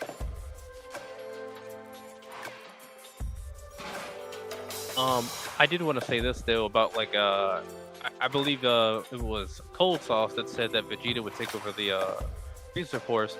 I don't know if he would outright do that. As far as what I'm thinking about right now, I think Vegeta might have just went and destroyed it. I think he'd go on a solo mission. He knows where everything is. Why not just destroy it? Now maybe he builds his own force at the end of the day. I could see something like that. But like I think he wants to wipe out Frieza's legacy. I could totally see him trying to destroy everything that Frieza ever created because he hates him so much. You know, he lost planet Vegeta, right? So he's gonna want to take it all out. And then he's like, there's a Saiyan still alive. Maybe I go, you know, because I'm still the prince of all Saiyans. Maybe I go rule over my last subject. And he knows there's hybrids and stuff like that. So he's like, I'm gonna do something with that. But like when it comes down to it, his hatred for Frieza is so strong. I could totally believe him destroying everything that is Frieza related. I can see that as well. I can.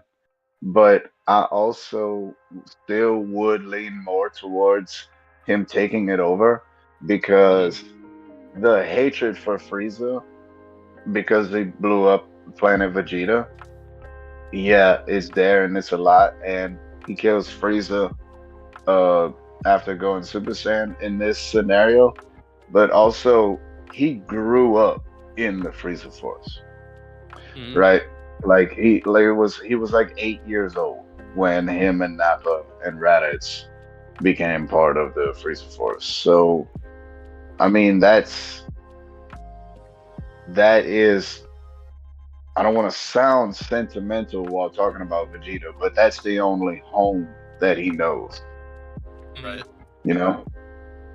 All right, go ahead, Brock. I Oh, mean, sorry. yeah. Oh no, that's about. I hear you. Everything. I got my you. whole point.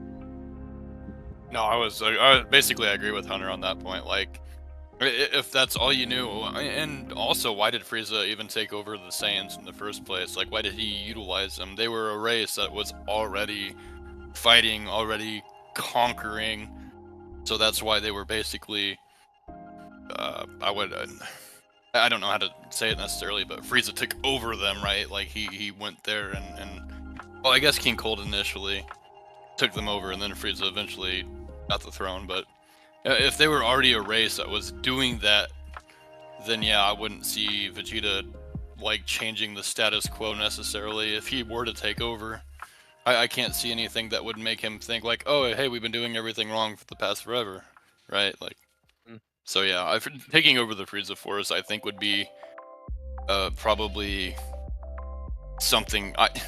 What's the difference between just taking over something or like tearing it all down because of the amount of hatred you have toward one person, right? Like Frieza was One the person end you goal, already not killed. like the Frieza Force. So like if he had already beaten Frieza, then there wouldn't be any reason.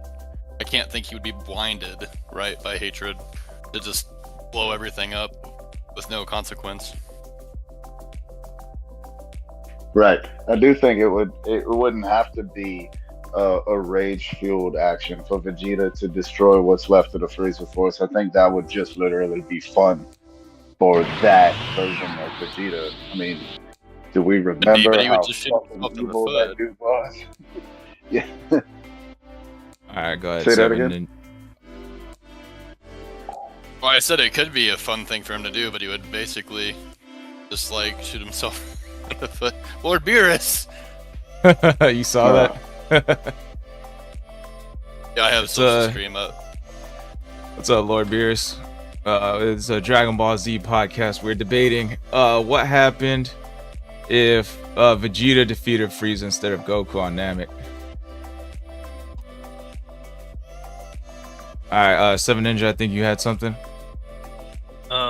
Cold sauce getting sentimental? What is this? This is Groundhog Day. What is this? Especially while talking about Vegeta. Bro, what is happening? Is it April? Is it April 1st? Inchui. That's all I got to say. Alright, so it's getting to the top of the hour. Let's kind of wrap this one up because I want to get some Dragon Ball Diamond discussion in. Alright, so when it comes to this, like, what if Vegeta defeated Frieza? Let's kind of skip ahead, like, to the rest of the Dragon Ball, like the Android saga. What's gonna happen there? We'll go around in a circle. Hunter, you can go first. Well, I mean, the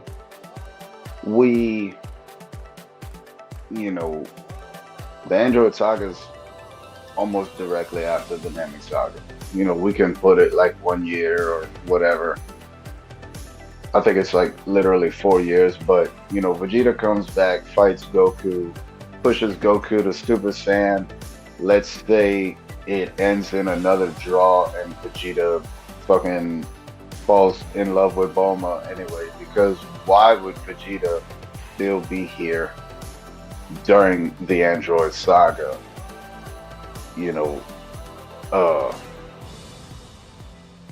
I mean, I'm assuming that's what you mean, right? Like, do you want me to play out the Android Saga without Vegeta being on planet Earth? Because, I mean, we all die. Or what It would are be your so much thoughts worse. on? There like, would also be no future Trunks to come back and warn us. So it would go worse than future Trunks' timeline. It would be more of a way than the future Trunks timeline. Everything would be destroyed. Even Gohan is what I would say. I mean, just imagine future Trunks' timeline without future Trunks. That's how I think the Android Saga would play out. Okay. So, alright, go ahead. All right, Seven Ninja, go for it. What are your thoughts on the Android Saga? How would that play out? Okay. My first thought came to me was, why would Vegeta be there? But then Goku's pretty much his biggest anchor there. So I'm seeing that happen, even if it's just like he's not there every day. But I could totally see them wanting to train together, wanting to spar, fight, whatever. So I see that happening. Would Vegeta go out of his way to protect Earth? That all matters on if Bulma and him have hooked up at all. The thing is, I don't know how that that has to go down some weird way that we would have to see on screen to some degree. And I don't know. I don't see. You know what? No. I'll go back. I do see Bulma somehow causing him to like, hey, come with me. I see that happening. In some shape or form, I see it happening. So future Trunks still comes there, or at least future Gohan shows up if Trunks doesn't show up because he's like dead or whatever, or doesn't exist. Gohan would probably have to leave and think of a plan, or future Bulma. Future Bulma could be there, goes back in time, warns about the Goes back in time, warns the past guys, makes Goku take the heart virus, guaranteed it's gonna happen. And then them dealing with Android 18 and was it 20? Not 18, 19 and 20 as Gerald, or was he just called Gerald? Dr. Gero? He was 20 at the beginning. Until Okay. Bulma spotted him, then it was Jiro. Yeah. All right. So Vegeta beats him by putting a lot of energy in him.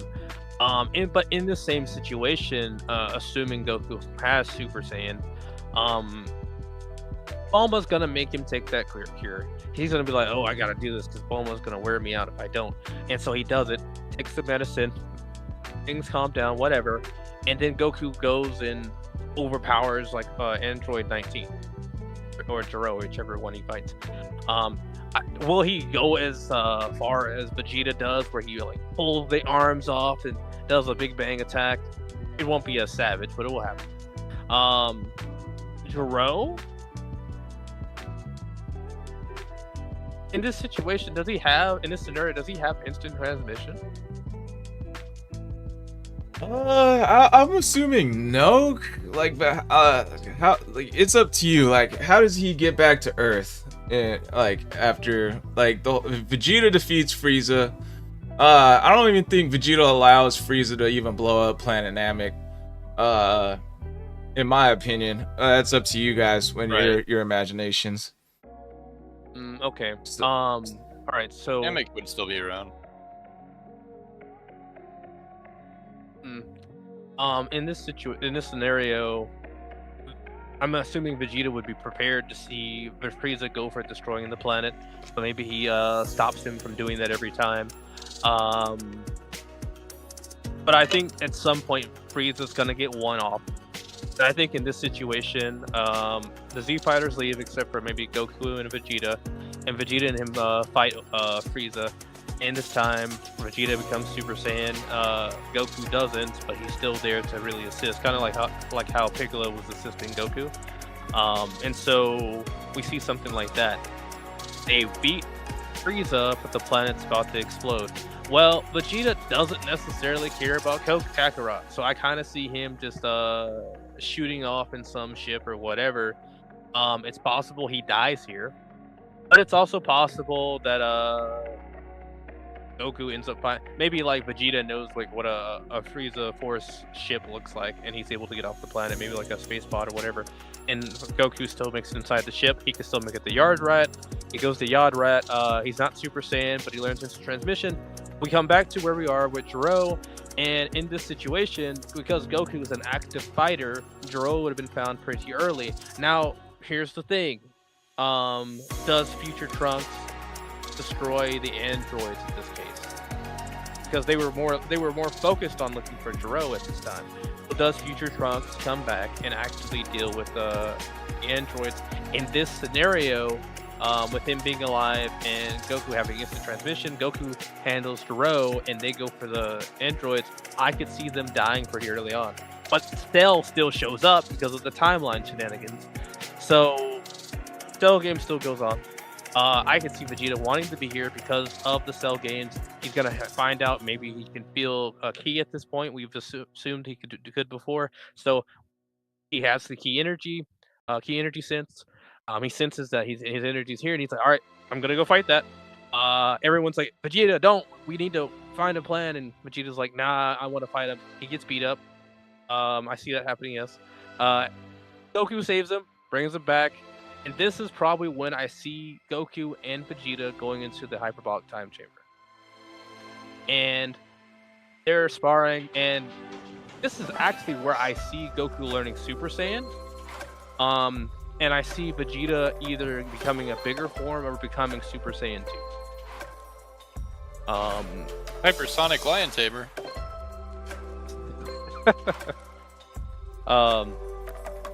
And so Vegeta Super Saiyan 2. Maybe Goku is too. It's possible. I mean, I could see Goku wanting to be there. But I still think he'll be weaker. And especially because like Vegeta did get Super Saiyan first, I kind of foresee Vegeta beating him a lot more, but at the same time, the Zenkai boosts are happening on both sides. They're pushing each other to the hardest degree. Do they outright destroy Cell? Does Vegeta or Goku allow Gohan to fight at the very end? Does any of that happen? I don't know. But if Vegeta is the main guy in all of this scenario, he doesn't have instant transmission, but he probably will just go fight Cell since his energy. I kind of foresee Vegeta taking him out. I think he'll do it. I just wanna jump in and say, in the original timeline, Vegeta and Trunks spent one day in the hyperbolic time chamber, and then Goku and Gohan spent one day in the hyperbola rhyme chamber, and so Vegeta and Goku going in there together, I think they would spend the 2 days, which would be 2 years, and Vegeta and Goku training together for 2 years. I think they both come out of there with Super Saiyan 2. Mm-hmm. Or I One think thing I would one of them might not come out. I can see that. But that's Well, we have about two all I- references from Super already that I disagreed with one thing earlier. I'm going to correct myself.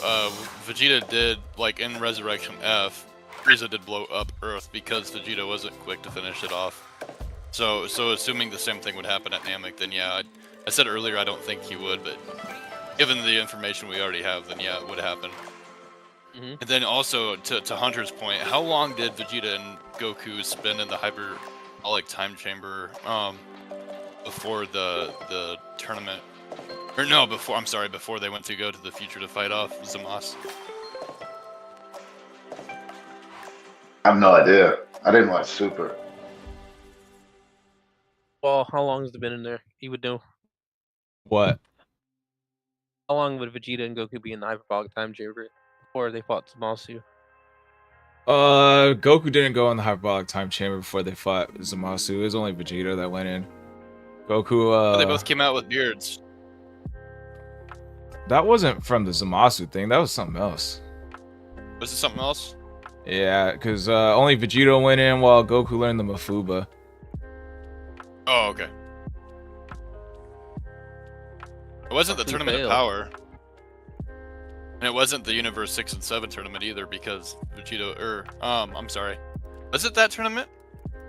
6 and 7 tournament? I think Hang it on, was. let me look this up. Because it wasn't against the Trio de Danger because that was Goku, Gohan, and Buu. I don't know, but I did just get the notification that my headphones are about to die, so I'm gonna have to say goodbye. Alrighty, broski. You have a good one. It was great having you. Great being here. Thank y'all. Microphone. Had a good one. Also, Vegeta will always be better than Goku.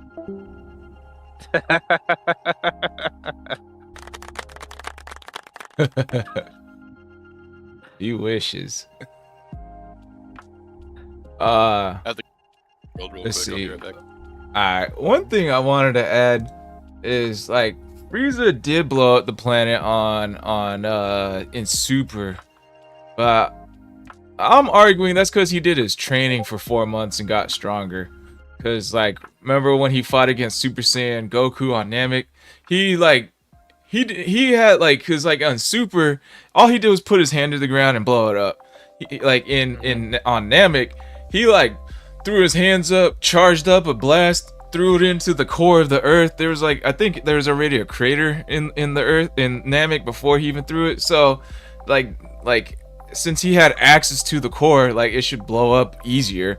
But he charged up a beam and threw it at Earth, and it still took 5 minutes. So that was my only thing with what Brock said. What the heck? What's up with everyone in Poke MMO? I don't know. The fudge? Uh, Yeah. So there's that thing. I I don't know how I feel about like Goku and Vegeta going hyperbolic time chamber together. If they did, they wouldn't be training together because Vegeta, like we've seen Vegeta train with his own son. He's not the co-op type. He's very lone wolf. Cause like one guy I watched on YouTube, totally not Mark. He went into depth on like the Cell saga, and like he pointed out that Trunks gave a new perspective on Vegeta that we all had. Like when he talked about Vegeta, they all like him and like the rest of the Z Warriors, they were like Vegeta or Trunks was like, wow, sounds like he's really lonely. So they get like he gave us a new perspective on Vegeta, that he has this lone wolf side, like versus we all just thought he was evil, an evil bad guy who might be turning good here, you know. So like if Goku and Vegeta were to go in the hyperbolic time chamber together in this storyline, I don't think they would be training together. I think Goku would definitely hit Super Saiyan at least, but I don't know if they reach Super Saiyan 2 together. Well, here's the thing. The Saiyan bloodline is going to cause them to want to spar together. And what I mean by that is, well, what's first place spar with fight? They're going to want to fight. I mean, they know a target's out there that they can't just beat. You know, Vegeta's going to do it reluctantly, as he's reluctant to do the fusion dance. He's going to be reluctant to it, sure. But in the grand scheme of things, Vegeta, he might not want to scrap with Trunks because he's not a true Saiyan. But I could certainly see him wanting to fight Goku any day of the week. And that's like, and they fight all the time as is. So, hyperbolic time chamber, yeah, we're talking about Z, sure, but he's gonna want to train with the true Saiyan. His pride won't allow him to just be better than him. His pride's gonna make him want to fight him because Goku can't be better than me. I achieved Super Saiyan first. So his pride's gonna get in the way, and because of that, Goku's gonna also probably be talking in his head, "You're not gonna be better than me. You know, I'm gonna overcome you if we don't spar. So you need to." So he's gonna mess with his ego a little bit. Especially, we're talking about Z Goku. We're not talking about stupid Super Goku. We're talking about Z. Z Goku is an instigator. Okay, he's an instigator. He's ready. All right, he's disrespectful. So I see that happening. Replace spar with fight. They're fighting, okay? I don't see the instigating part happening. He's more of a. I mean, the only time I saw him instigate was against Oob. Like, I mean, he'll like say some low key disses if it's true here or there. Like, I don't know if he's the one to instigate the fight against Vegeta. Maybe what if is like they both come out like the what's called the hyperbolic time chamber. They do go in together. They train together. No, they don't train together. Like they train separately. Goku comes out with Super Saiyan. Goku and Vegeta come out with Super Saiyan. Well, Vegeta already has it. They fight Cell. And they actually learn to team up together as like a duo Super Saiyan and to fight against Cell, because this is the new top enemy that Super Saiyan can't defeat. That's what I see possibly happening.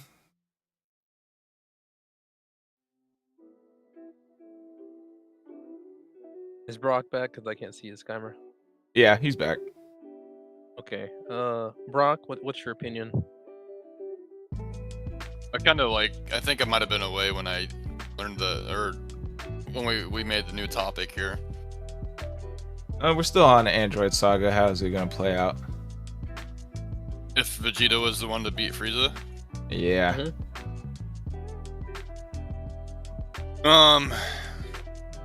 Like we're on like if they train in the hyperbolic time chamber together. I'm arguing they don't train together. My mind is, how are the two Bulmas gonna be around each other? Because they both like have that A-type personality. They probably both have the hots for Vegeta. Vegeta's not gonna know what to do with two Bulmas because he hardly even knows what to do with one. So how is that whole family dynamic gonna go?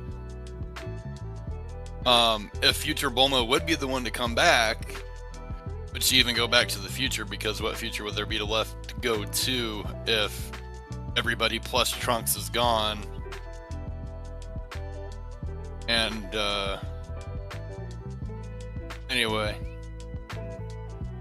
yeah, I could see Vegeta probably still taking out 19. I don't think it took a lot for Vegeta to take 19 out. Even if they were to chase around Gero back to the lab, 17, 18, and 16 still probably would have come out. Trunks wouldn't be there to like destroy the lab, right? Mm-hmm. Vegeta would probably still take the L against 18, I would imagine. Because, yeah, that would be the next thing. So, Vegeta's temperament, how is that different now opposed to original? Would he not allow Cell to go full super, perfect form? Did he try to take him out before Cell went and found 18? If Or would we he were be talking resentful about, against 18? From my opinion, if we were talking about Super, I could see him taking him out easily or immediately. But when I think about the Vegeta, his pride is the reason second form Cell became perfect in the first place. I kind of foresee that still happening. I don't think he would have that resentment against 18. I don't think. Well, I don't think. Go ahead. Go ahead. See what you guys think. It would be both. It would be both things. I think it would be the curiosity of the power Perfect Cell claimed he would have, and then also the resentment toward 18 to have her be gone. I'm sure he'd prefer to take 18 out himself, but the more fun option would be having Perfect Cell become final. So that would be the choice made there probably. Yeah, I don't see really a whole lot different outside of, I mean, if we were to utilize the time chamber, where's Gohan in all of this anyway? Would he just be at home chilling?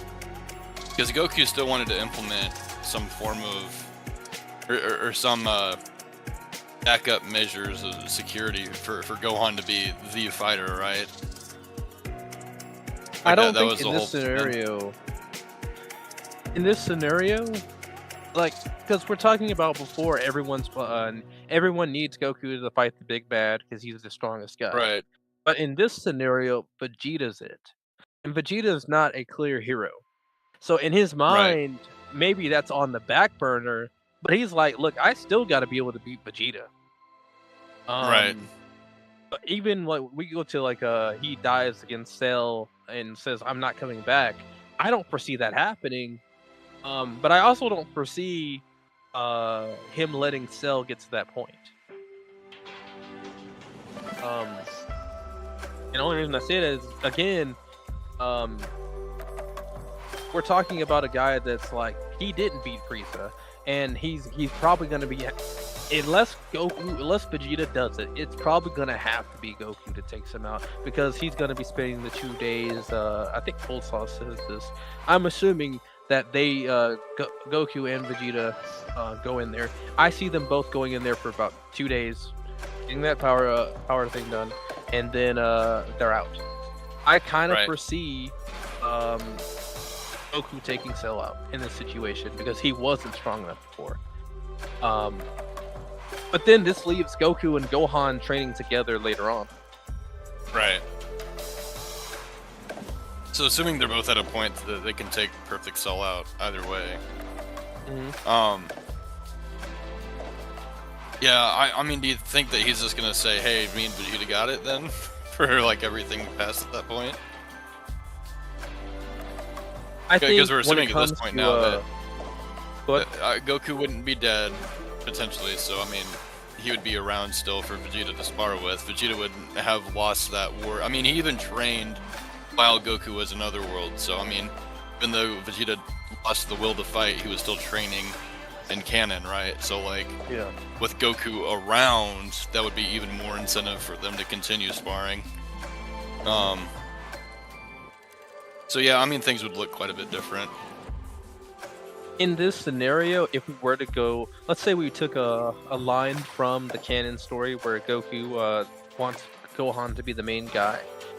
After Cell is beaten, I could totally see Goku being like, I need to train my son up to deal with threats because I'm not gonna always be here.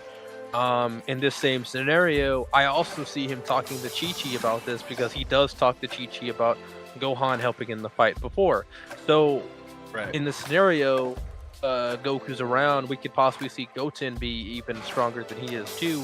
But what I'm foreseeing for Gohan is he's the one who handles the Buu saga. He's also not so quick to become a pure scholar.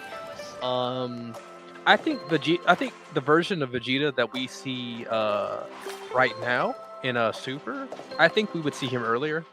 I think he might show up inside of the Buu saga, just because like before he's kind of more of the loner type, but with Goku being around, he has more time for Goku to rub off on him. I could totally see that eroding a lot earlier, and it's possible it happens in the Buu saga, especially because he's gonna want to spend more time with Trunks, because he sees Goten getting stronger. Right. And Well, I so mean, the that whole kind of reason works that with that. the whole reason Vegeta even took that Majin power up was because it was the one and only chance he was going to have to spar against Kakarot for that day. So, I mean, he wouldn't even need it. Potentially at that point, he would be stronger than even what that boost would have given him. Yeah. Plus, Kakarot's around still, so he wouldn't need that. All the incentives and the bad feelings, I guess, wouldn't be around. Mm-hmm. So I Well, mean, what you yeah, got, Snake? all in all, it would just seem like everything would be the best. Also, I want to kind of look at a few chats here. Bulldozer, what's up? I'm still not. I saw something about Pokemon MMO earlier, and then another question again. I don't think there's any trouble with. You're muted, Squall. Yeah, I'm not sure what that's about either, to be honest. Yeah. I kind of wanted to. I don't mean to break off from this, but I think we spent enough time on this little what if. I kind of wanted to get in some Dragon Ball Diamond discussion before the podcast ends. So we will start segment 3 now.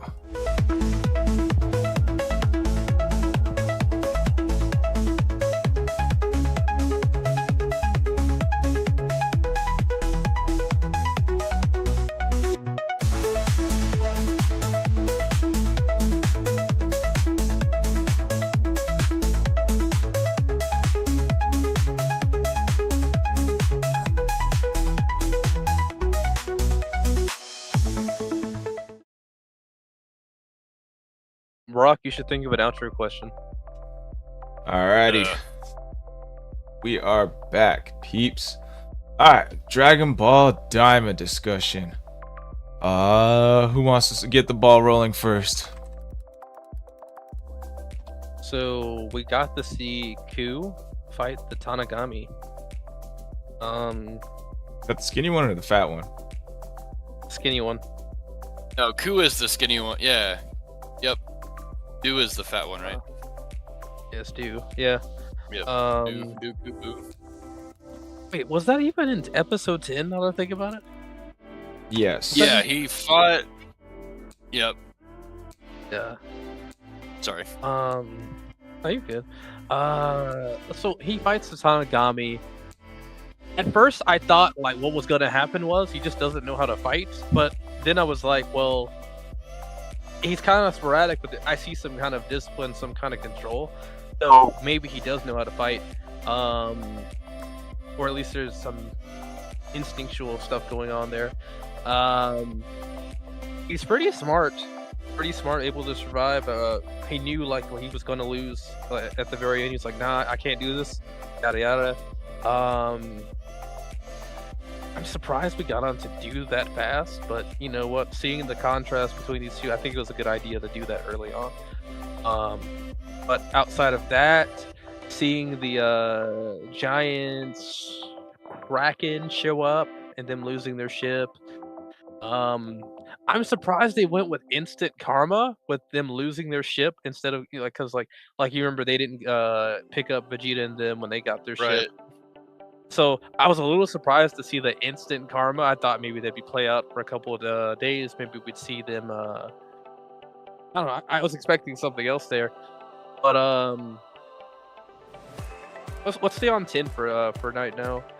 The Kraken apparently is too strong for them to deal with right now.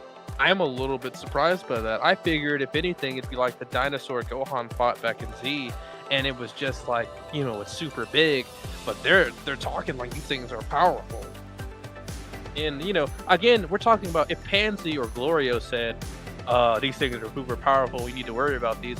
I could be like, all right, but y'all are saying the same thing about the Tanagami, and Goku beats one of those.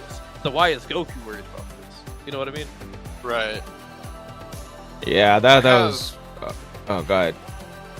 No, it's all good. I'm gonna look something up real quick. Yeah, I was pretty shocked at that too. I thought the Tamagamis were the strongest in the Diamond world, but then here comes this random Kraken that's too strong for them to handle. So I'm kind of wondering what's up with that. That's kind of weird to me. When it comes to Majin Buu, the little skinny one. Oh, Who? Goo? You mean Goo? Ooh.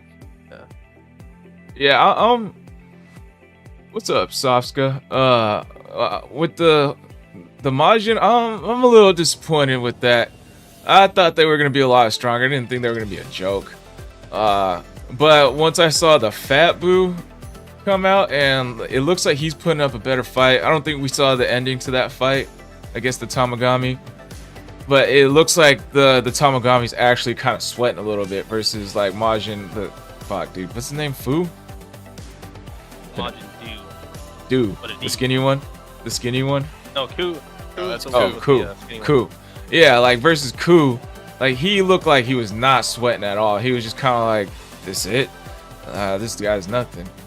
So like now he's actually sweating, but it's kind of like what the fat one reminds me of is the Fat Boo, and the skinny one reminds me of Kid Boo.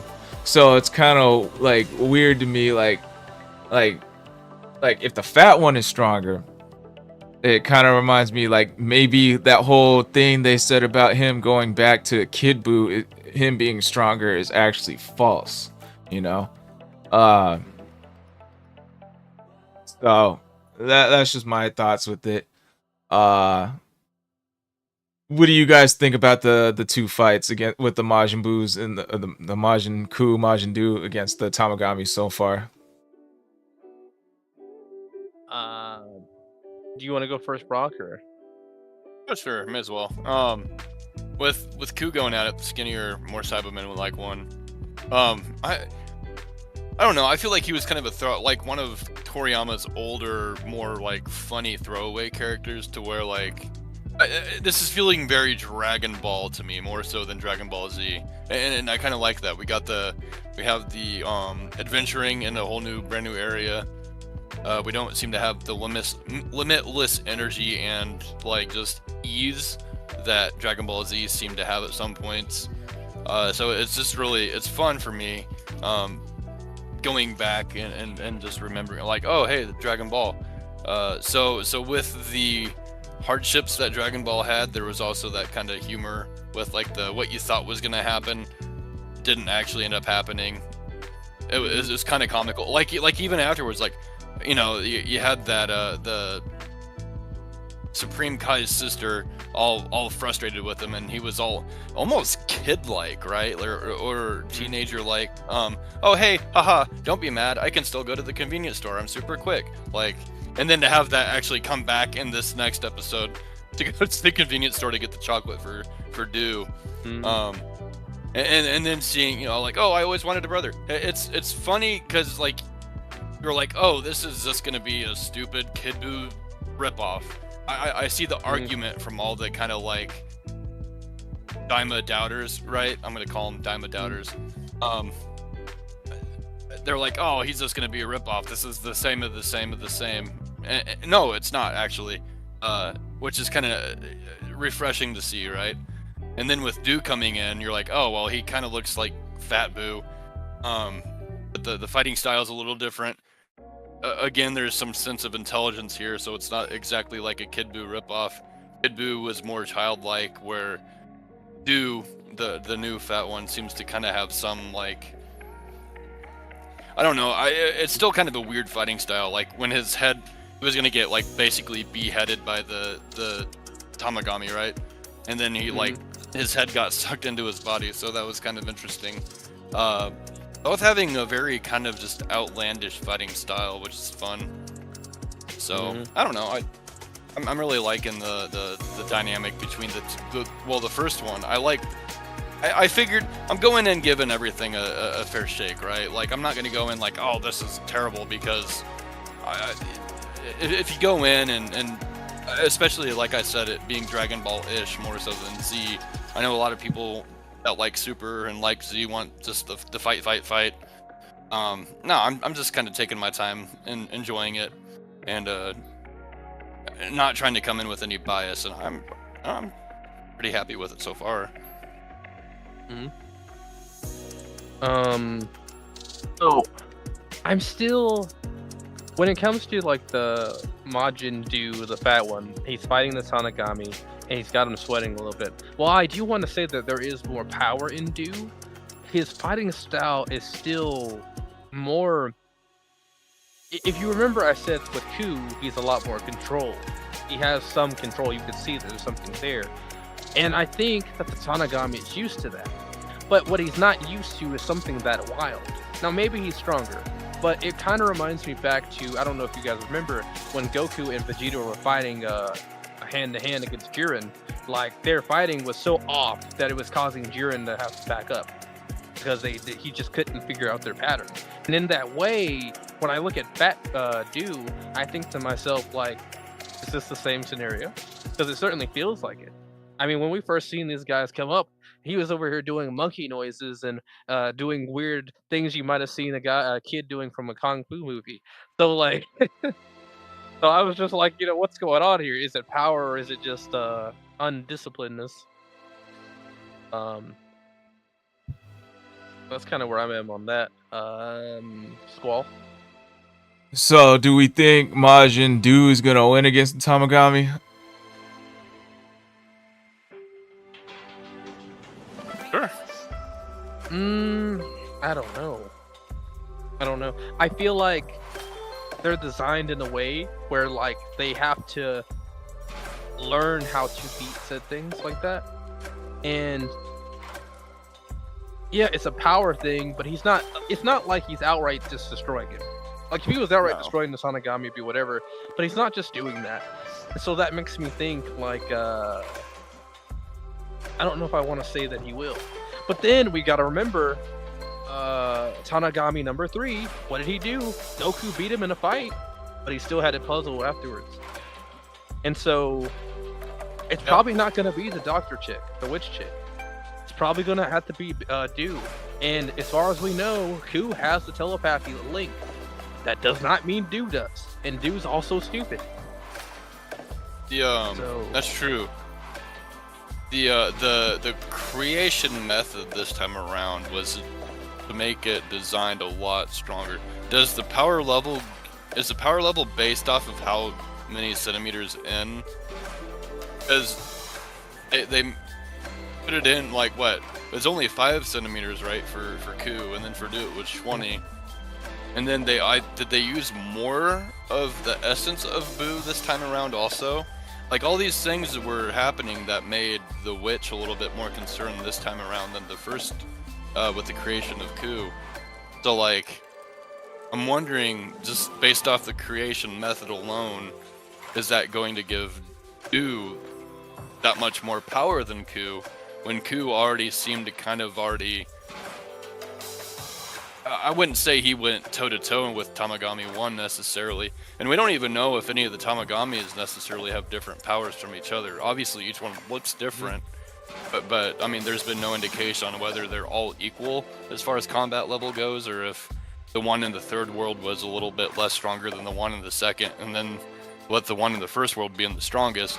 We don't have all the answers quite yet as far as that goes, but just based off of assuming that they would all be equal, Goku defeating the third one pretty handedly, and then Do being created much stronger than Ku, if there's like has it, or Do, I'm sorry, if Do has it, I would imagine he'll eventually pull the win.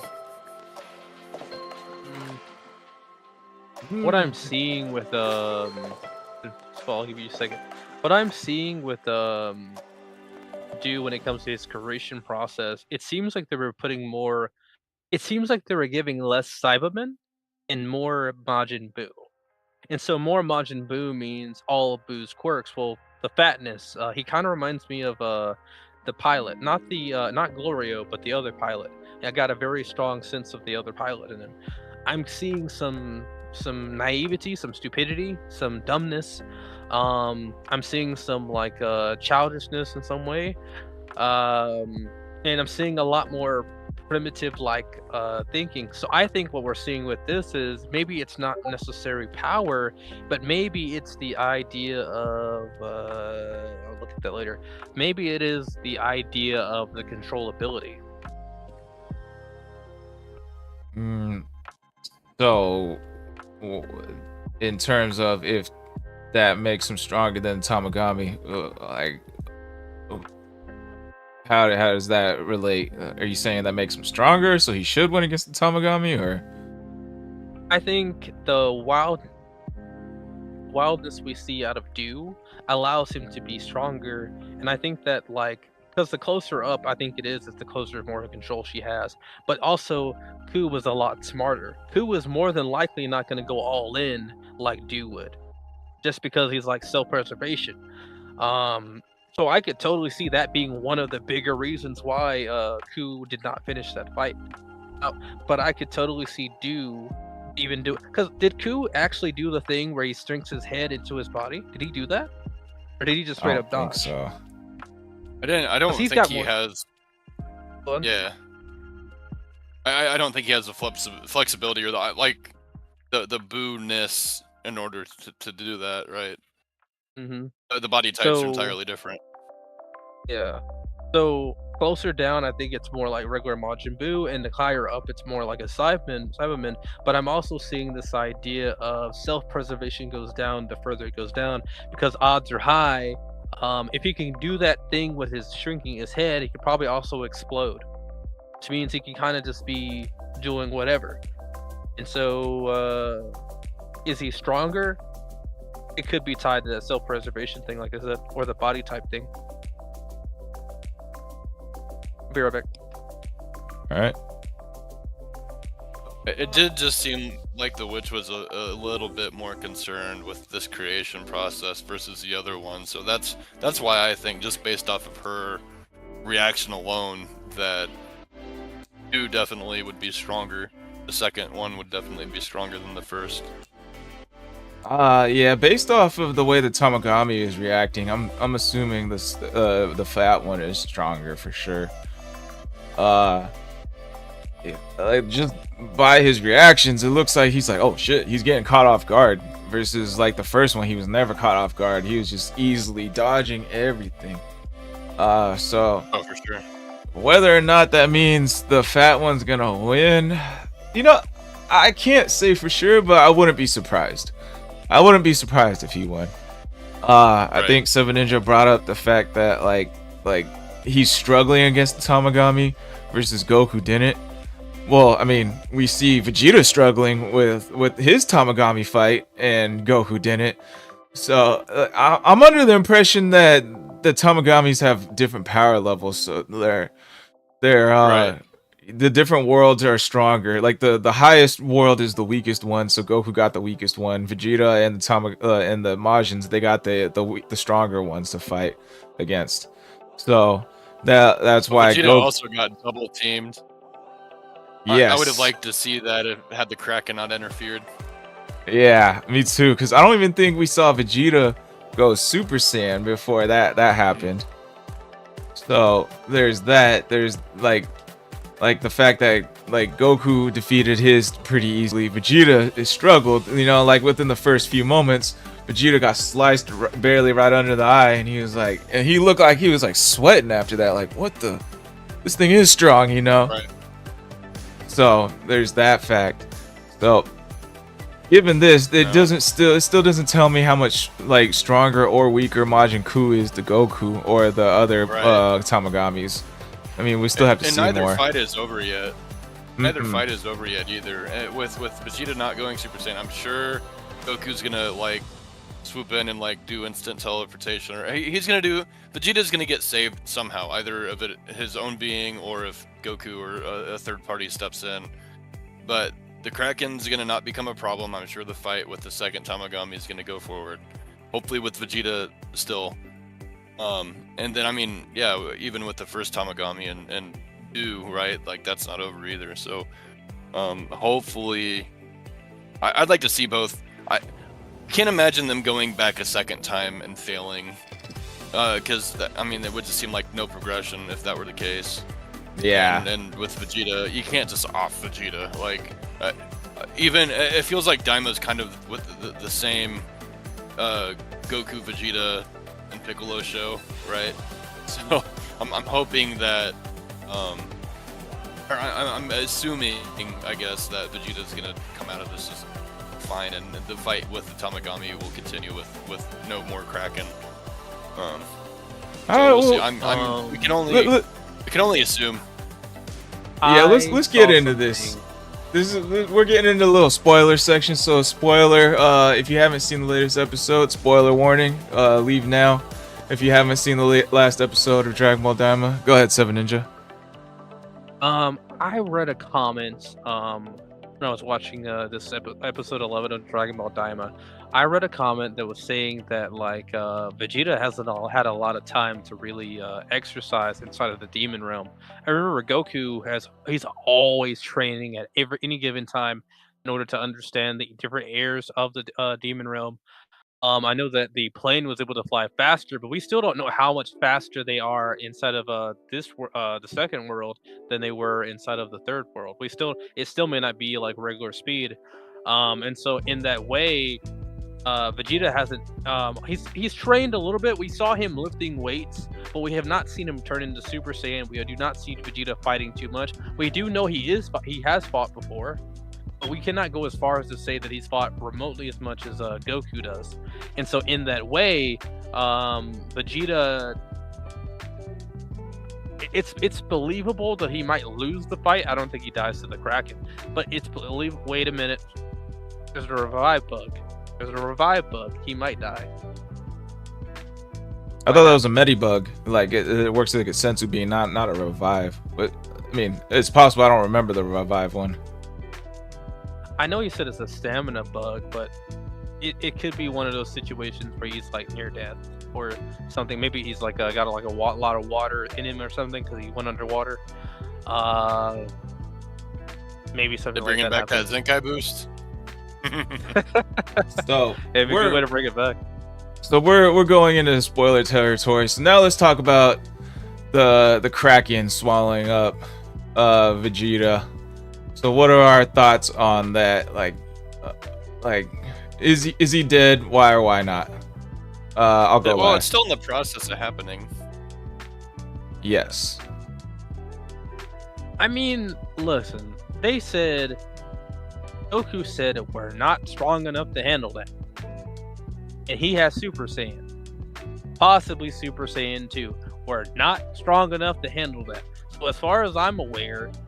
I mean, it could be something like how Naruto from Naruto gets out of that snake. He cuts, I think, the stomach out of the snake to get he cuts the back or the stomach of the snake to get out.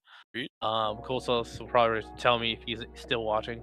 But Naruto gets out of the belly of a big snake, and so it could be something similar where Vegeta's like, "Let me blast a hole in the side of the Kraken in order to get out." It could be kind of similar to how like Majin Buu destroys the hyperbolic time chamber. So all these are possibilities. The problem is that Goku literally says we're not strong enough to handle that. So by that logic, the only way he's getting out of that, unless like the Tanagami itself does something about it, But then again, the Tanagami is the reason he's even in there in the first place. The only way he's getting out of that is if I think Goku's gonna have to go instant transmission, grab Vegeta, and head right back up to the top. I think that's the only way that's happening. So there were some things I wanted to add. Like you said, like Vegeta or Goku's been training since like they turned into kids. I think Vegeta did train off screen. For, like, one, Vegeta is smarter than Goku. He's smart enough to realize, hey, I don't have as much reach as I'm used to. I don't have as much power as I'm used to. Like he can detect like what he'll need to do to like adapt quicker. Like Goku just kind of learns by trial and error, versus Vegeta is more quick to like see it like mentally. And I'm thinking like in Super, we stated that Vegeta trains too much while Goku doesn't take his training serious enough. I don't agree with the second part about Goku not taking his training seriously, but I do think Vegeta trains too much. So I'm arguing that he trained off screen while they were hanging out on Kami's lookout to like get used to his body. And because like Goku couldn't even land a punch on a standing pillar when they was first kids, and then versus Vegeta, when we see his first fight, he's landing all these punches like nothing. So he obviously adapted to whatever his body is at this point. So there's that. When it comes to like, I definitely don't think he died from the Kraken. Like, this gives strong hints of plot armor is about to be introduced in some way, shape, or form. Like especially since it ended like the way it did. It just seems like it's more supposed to shock you. How he gets out, you know what? Since Logan confirmed Vegeta gets a new form, this might be his intro into his new form. You know. Huh? Baby Vegeta. Baby Vegeta? I'm just talking. I was thinking of the new form, and then he just like comes like baby form Vegeta. Oh well, nah. Like, whatever new form Vegeta gets, this might be his intro into it. Like, cause this is all I'm thinking. Like, oh, this is how Vegeta gets his new form once he got swallowed up. Like he gets some sort of demon infusion, like with the Kraken or something. Gets exposed to some sort of like diamond energy, and this is how he gets his form. Maybe that's my thoughts on it. Brockstrap, I think you're muted. I think you're trying to say something. Oh no, okay. I kind of agree with that though, because like, yeah, definitely, like, if we were to get any power, and this is kind of what I was going back to a few discussions ago, if there's any power up that they get, will have to be Daima specific. It'll have to be Demon World specific, because the fact that they wouldn't use any power in Super, assuming it's all canonical and all in the same continuity, right? Anything that they have to learn in this series alone will have to be only within the Daima realm. So yeah, we could get, like what you're saying, if we do get Vegeta, if Vegeta is the first, like Hunter was saying, to get a new power-up, that new power-up would have to be, well, potentially here, but it would have to be, yeah, Daima specific. You're talking about him getting it, and I'm not saying the stakes aren't high to some degree, but a new form usually happens when something serious is about to happen.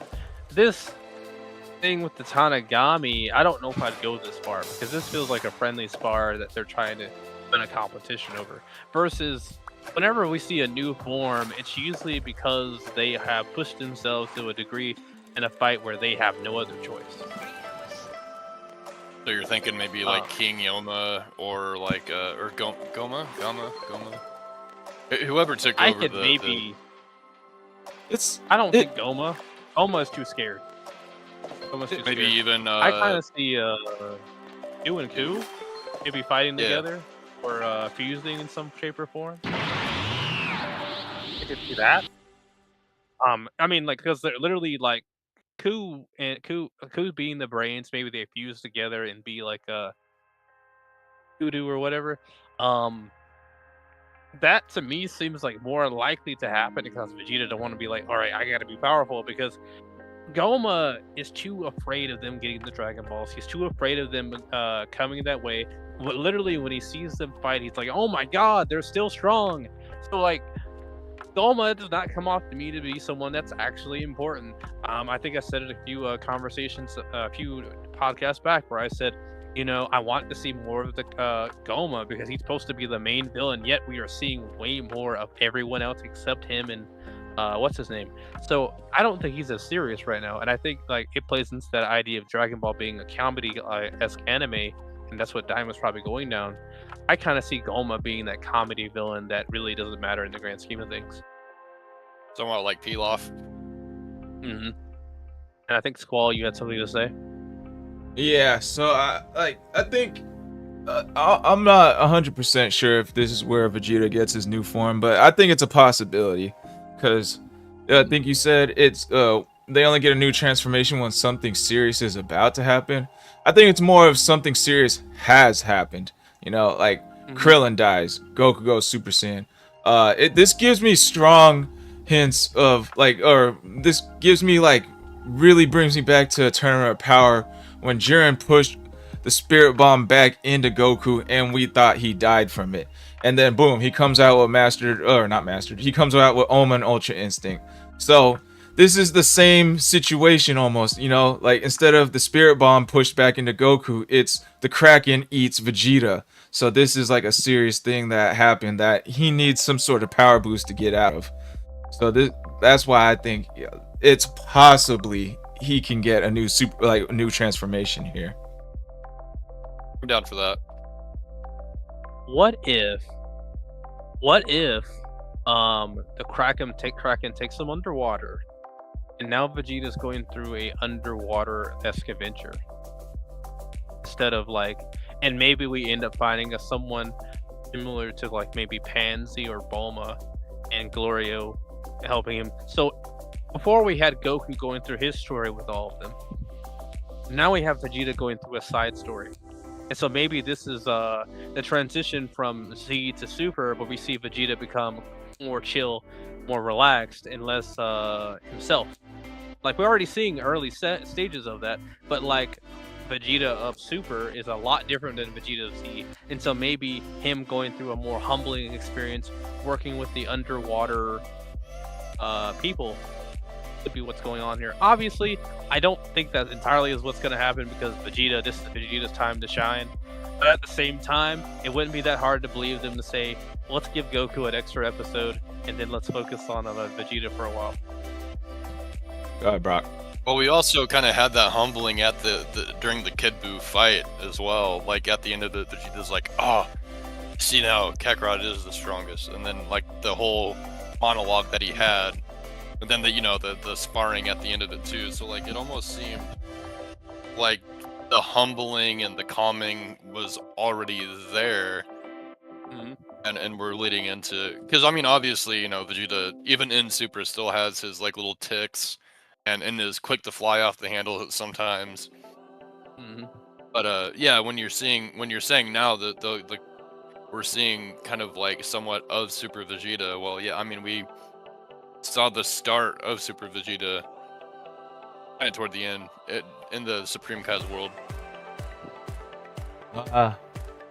So if we see a side story with Vegeta, it's just, to me, it's how many episodes would it be? Because we only got 20 to 25 episodes for the whole season, and that was episode 11. So there's 14 episodes max, and we already got a lot going on with the story. We got a bunch of side stories already with Goma, the Majin Buu and Kuz. We saw Piccolo, Vegeta, and Bulma split up and have another side story, but they only got a measly amount of screen time. So it's possible he could go on a side story, but it would be very minimal if this were to happen.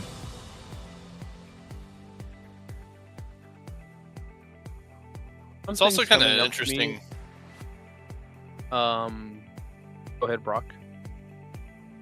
Oh, I was saying it was interesting even on those side stories too to see Piccolo so knowledgeable on everything, and Namek as well, like with his father being kind of up there and saying, "Oh yeah, my father might have remembered this Namek inside of the demon world."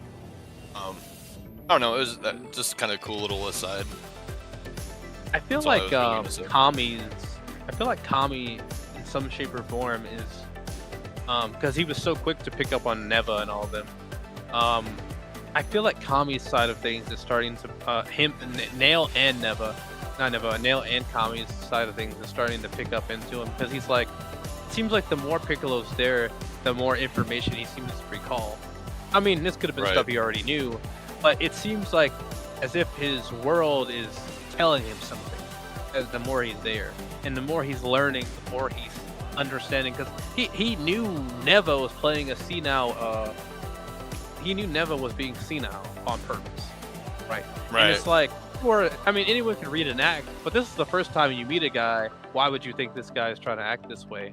And so in this scenario, I think we're seeing like by him being Piccolo, him being Kami and Nail, or the nameless Namekian, if he's still going by that. I think something's going on with those mixtures. Dude, I wanted to It bring could that be. up too. Like, all right, so Piccolo all of a sudden remembers he came from the Daima world, which we came up with the argument maybe Nail knew, which to me is still kind of shaky, but well, it's more plausible than this situation. Like, how does he know Or his even father? Kami. No, because Kami didn't remember anything when he arrived on Earth. So how does he remember his dad now all of a sudden? Like, I don't think you guys can make the argument Nail knew who Kami and Piccolo's dad was.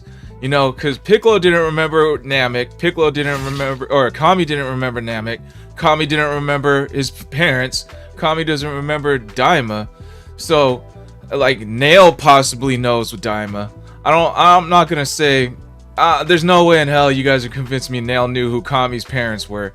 Because, like, he didn't even know who Piccolo was. Well, that frustrates me too, because even then he said, "I don't remember Namek."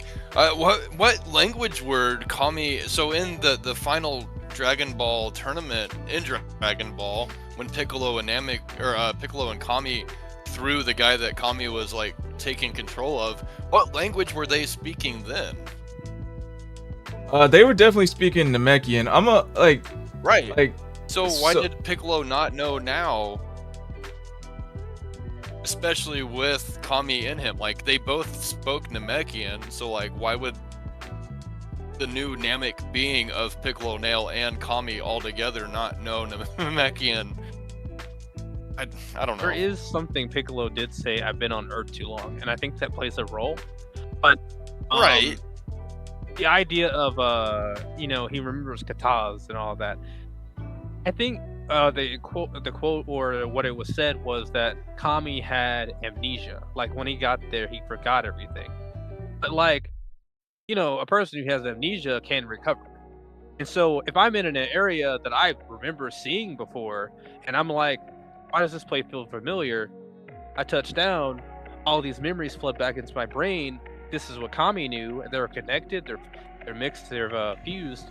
It's possible that by simply being on an area that feels very familiar, he can recall a lot of stuff. And he just couldn't do it because he's been on Earth so long. But it's possible that some of the stuff that he learned on Dragon Ball Z, just being on New Namek had given him, or Namek itself had given him some memory there too as well. But I can kind of see this idea of Kami being at his home planet starts to recall things. Well, like one thing, I don't know about, like you said, like when Piccolo was on Namek, I don't think he said that like oh, this feels familiar. I think he said, oh, so this is my home world. Like he was like more like in awe or something. Not really. It feels familiar. And then when he was on Namek, he wasn't fused with Kami yet. He was still just his side of the half. So maybe like you can make the argument for like when they arrived on Daima, fused together. But it's still very washy to me. I'm not seeing how he knows who his father is all of a sudden. Right. No, and that's what I'm saying. It's frustrating to me that like they have him remember something, but not everything. Like, right, exactly what you're saying. I think it's just a little plot hole here that they kind of forgot about. That's just my gripe with it. It didn't even happen in like a long time span. It happened in a very short time span. Like I don't really remember much of Namek culture, and then all of a sudden my father's Kata's, and I know about you. I'm like, what? What do you like mean? he knows the Daima all of a sudden, which was never brought up. He knows who his father is. I can see them I can see him knowing who Neva is. You know, Nail. I can see him having like information on Neva. I can see Nail having information on the Daima, but definitely not who Piccolo's dad is. That's out of nowhere. I mean, I guess if you threw me in Japan for like 14 plus years and I learned Japanese and nobody spoke English, I could come back and it would be kind of hard for me to pick it back up again. But I would pick it back up, right? Like that's a secondary language. I don't think that's something you would just forget. So my thing is with that is we all learn to speak at a very early age before we can even remember learning how to speak. We're learning at a subconscious level. Like I think like Kami, Piccolo, they learn Namekian at a subconscious level. So it's ingrained in their brains, you know. They're going to remember that for life.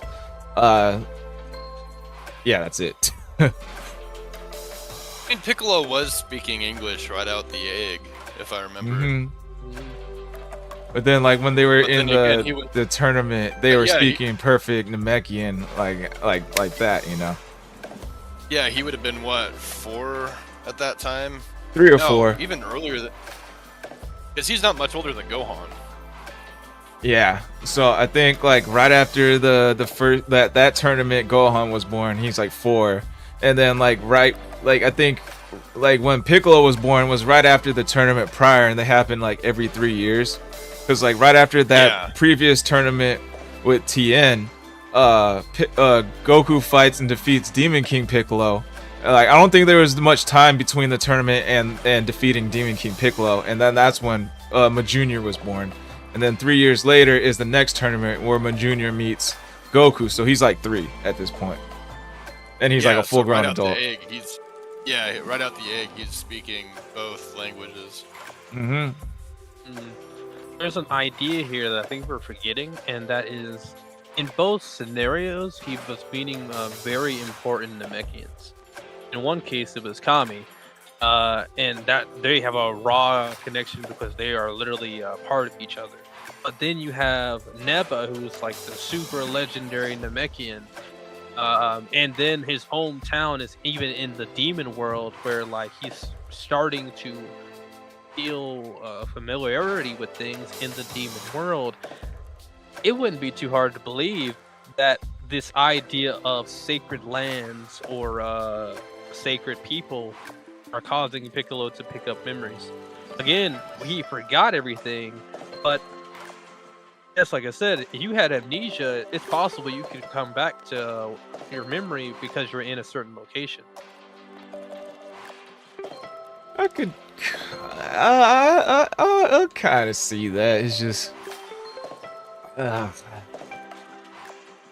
it's just one of those poorly explained Dragon Ball things.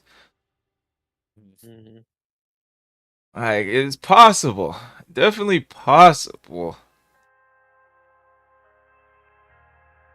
It's just I would need that to be like hinted or stated somewhere.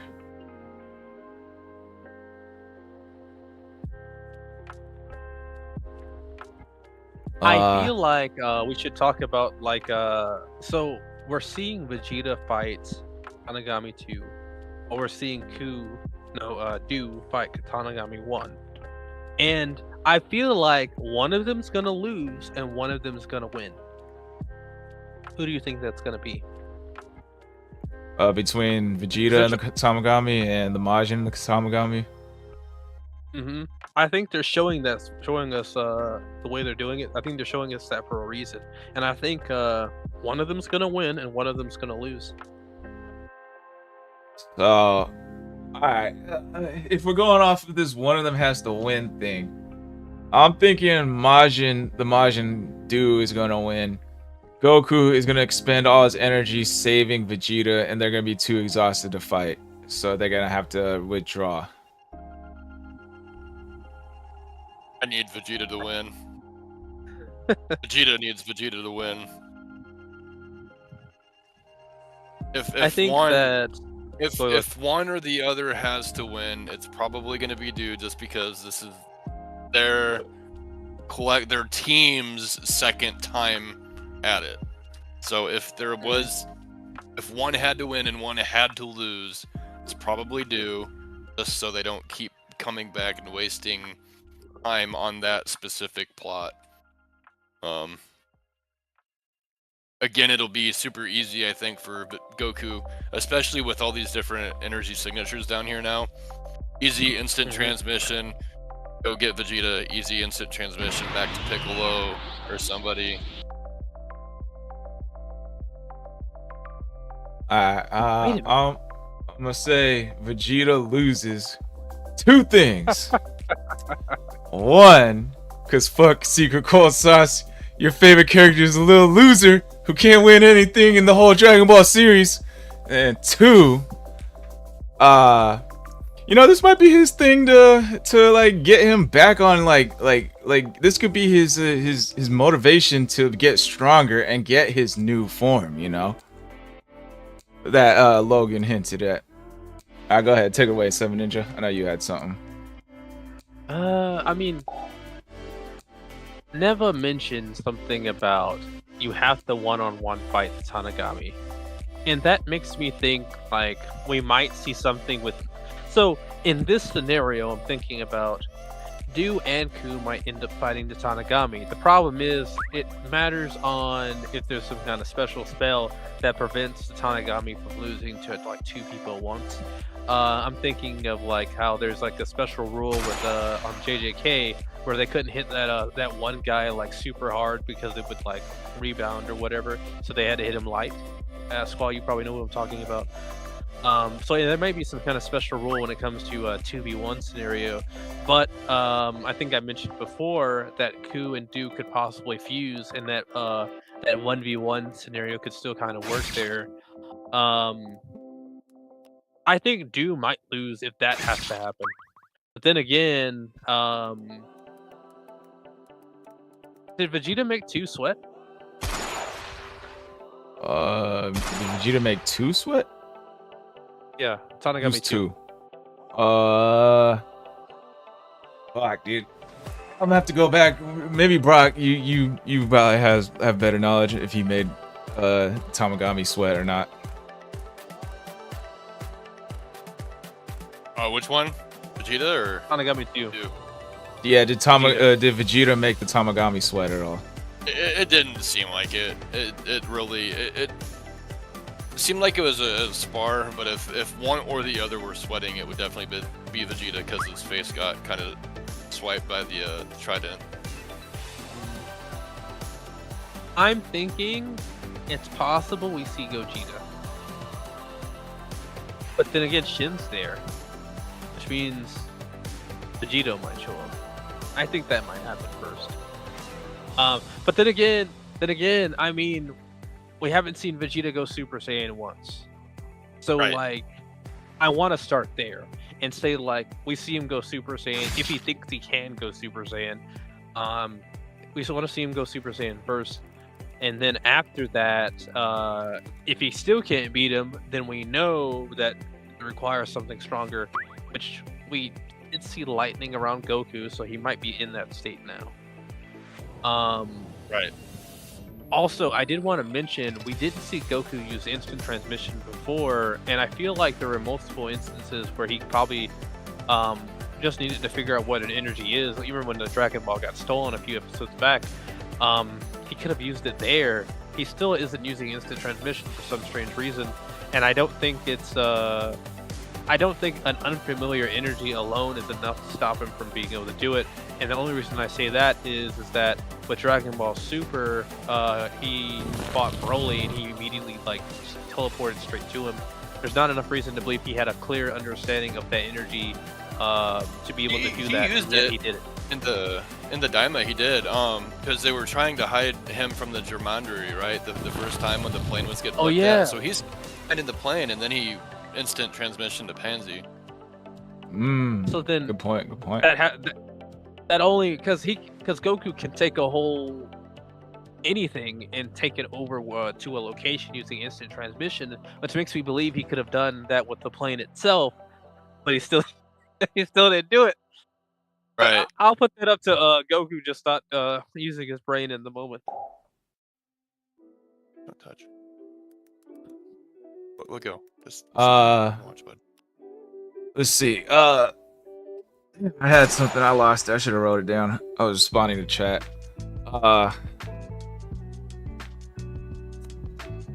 Maybe the thought I had was maybe Goku goes into that Kraken, and a possibility is they use the fusion bug to get out of it.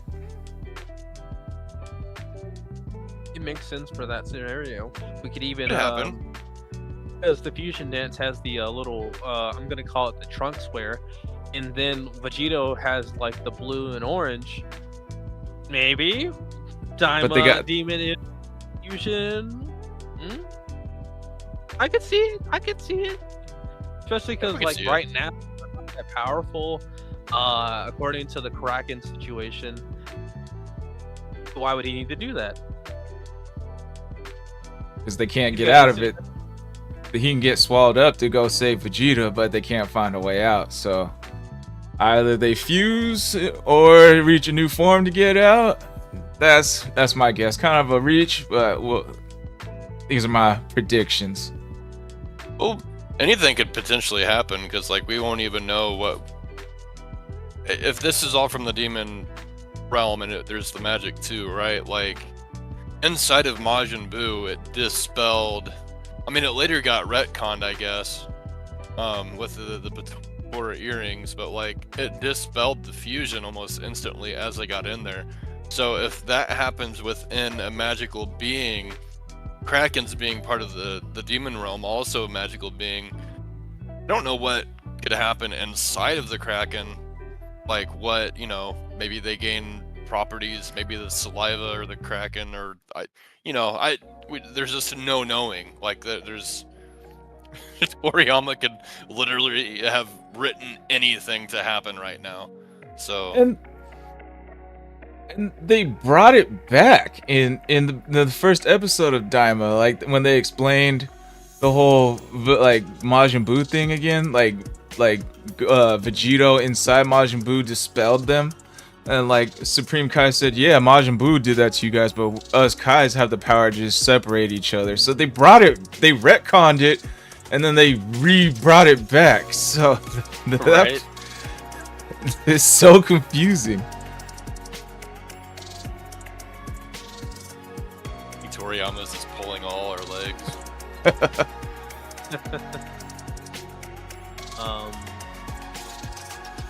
I guess do I think Vegeta will come back from this? I want to believe Vegeta wins, but it wouldn't be too surprising to see Vegeta lose. He's gonna lose. I hope not. It's Vegeta we're talking about. You can't just take L's all the time and have anybody be happy with that, man. Of course you can. Kira Toriyama don't give a fuck about Vegeta. Only his fans Yeah, do. He knows everybody else does though. So I mean, what if you're gonna write a book, right, like Harry Potter, right, and people like your book, then what are you gonna do? You're gonna keep writing Harry Potter. If you're gonna write a character and everybody's all like, why is he always taking L's? And as a writer, you're gonna be all like, oh, well, maybe I should give this guy a win eventually to get everybody off my back about it. I mean, he's more than you gotta respond. Oh, go ahead. Oh no, I was just saying you gotta respond. I mean, like making a product, right? Essentially, Dragon Ball Z is a product. So like, if you're making a product, you don't want to like completely disregard what the consumers of that product is. Look, they gave Vegeta a dub, all right. They threw in a little Easter egg in that Dragon Ball superhero movie. At the end, Vegeta barely beat Goku in base form, so he gave the fans what they want. So now he ain't getting his little dub here. And I guess he got Toppo. He got what? He got the most eliminations out of anybody, I think, in the whole Tournament of Power. So, I mean, I guess technically they give him some dubs here, but... He's never gonna get a dub against a main villain, alright? But he should, though. He should, but he's not. Look, here's the real question. What is going to happen with Piccolo here? Well, Because oh, go ahead. is Piccolo going to beat one of Tanagami's? Remember, Piccolo is the favorite character of Toriyama. So, and you wouldn't have just included Piccolo for no reason. So, what's going to be Piccolo's significance here? Is he going to fight a Tanagami? I feel like he'd want to. As his character, he's still a rival of Goku. At the end of the day, even if he's not treated like one inside of Super, he is still technically a rival of Goku. So, Who he's gonna hasn't fight been? one, right? I think Piccolo is there for like an informational guide. Like all of a sudden he has information on the whole Daima universe and everybody and all the Namekians. So he's basically the replacement for Bulma in this arc here. What about Pansy? She seemed like the Bulma-esque type person. Bulma Oh, the or demon. Pansy's got the technology. Piccolo will be like the guide. Like he knows like the history, like and things like that. Of the whole demon realm, or just the Namekian part of it? At this point, I wouldn't be surprised if he got all the information on the whole Daima universe. Right. He Right. all of a sudden remembers his dad. He all of a sudden remembers Daima. Well, you also have Shen too, and Shen seems to have more knowledge just on everything concerned with the demon realm. Period. So But Piccolo's knowledge of the demon realm would be basically overshadowed by Shen or Nahare or whatever you call him now. but did Nohari know who Neva was? Oh. So I think Piccolo's got like a little bit of a leg up. Maybe not in all aspects of the demon world, but at least in some of them. Oh, for sure.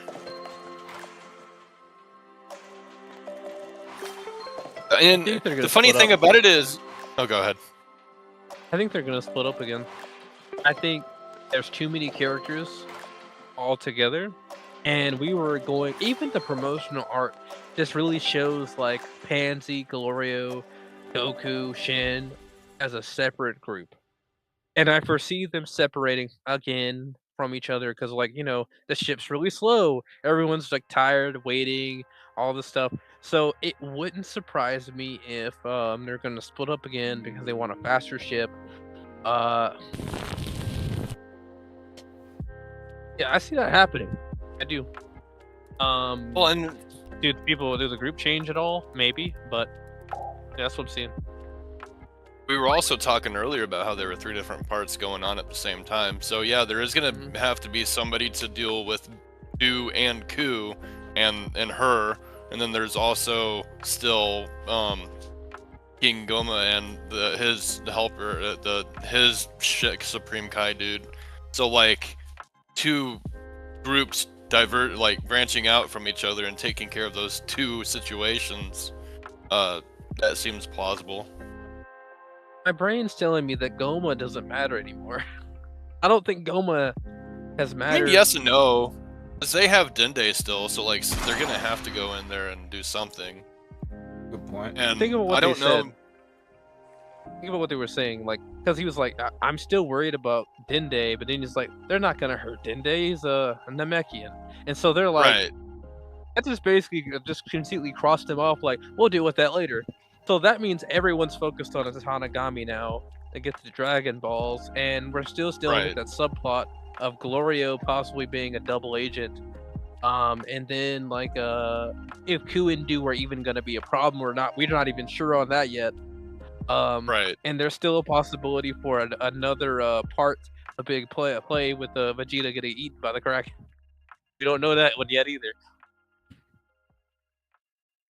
And then Neva is a fifth part, because we don't really know why Neva's there. Even Goma doesn't know why Neva's there. Right. Well, Well- Neva said why he was there, but I mean, he could be just saying whatever he feels he needs to say. Mm-hmm. Yeah, and plus, like, the Namekians were originally from Daima all of a sudden, so that's why he's there. He just never left, I guess. Well, I mean, yeah, it even seems like a lot of stuff created from the Demon Realm itself too, because like, weren't they talking about how the creators, right? So like, assuming Zeno was a destroyer, like the highest of high destroyers, they were mentioning the highest of high creators too. That they had that other kind of shorter blue guy with the oblong head. So it seems Rhymus? like Daima. Was that his name? Rhymus or something? Rhymes? Yeah, yeah. So like, it seems like everything's originating out of here. The Namex, right? Zamala, or whoever the Super Shenron creator was with the Universe 6 and 7 Super Dragon Balls, and it's just we're getting thrown little bits and pieces of lore here. But yeah, you have Namex even on the Super manga. You had the one during the Granola arc that's on this other completely different world, aside from Piccolo being on Earth. Namek being a thing, and then new Namek being a thing, and if we have a Namek over here and a Namek over here, then maybe there might be one all over these other worlds too. And so yeah, we're just if Neva is there to stay there in hopes that other Nameks might find their way back too. It could just be as simple as that. Or, he seems to have kind of a what's the right word? It's only ulterior motive is just to have more lifespan. A Yeah. longer lifespan. Which makes me think there's no. It's hard for me to say he's got some evil plan because he only wanted a longer lifespan. The Tanagami are running over are holding the Dragon Ball. It wouldn't be hard to believe the Tanagami would just give him the Dragon Balls. So, and he hasn't used them for evil. He even says like, our Namek should not use our power for evil. And everyone looks at Piccolo. So it's not that hard to believe that he's only has one goal. At the same time, I mean, why not? So, why not be Right. evil behind the shadows? He does. I don't know. He seems like he's just kind of like moving chess pieces just to see what'll happen. I think he's more of a curious kind of guy than anything. Are you saying he's like Palpatine? Not necessarily. Maybe he's like grooming like a Piccolo and he's gonna start grooming Piccolo in some way. No. I think he's like just wants to see what outcome will happen if he moves a piece just a little bit further this way. I don't think he's some kind of mastermind, but I definitely think that he'll be some kind of obstruction.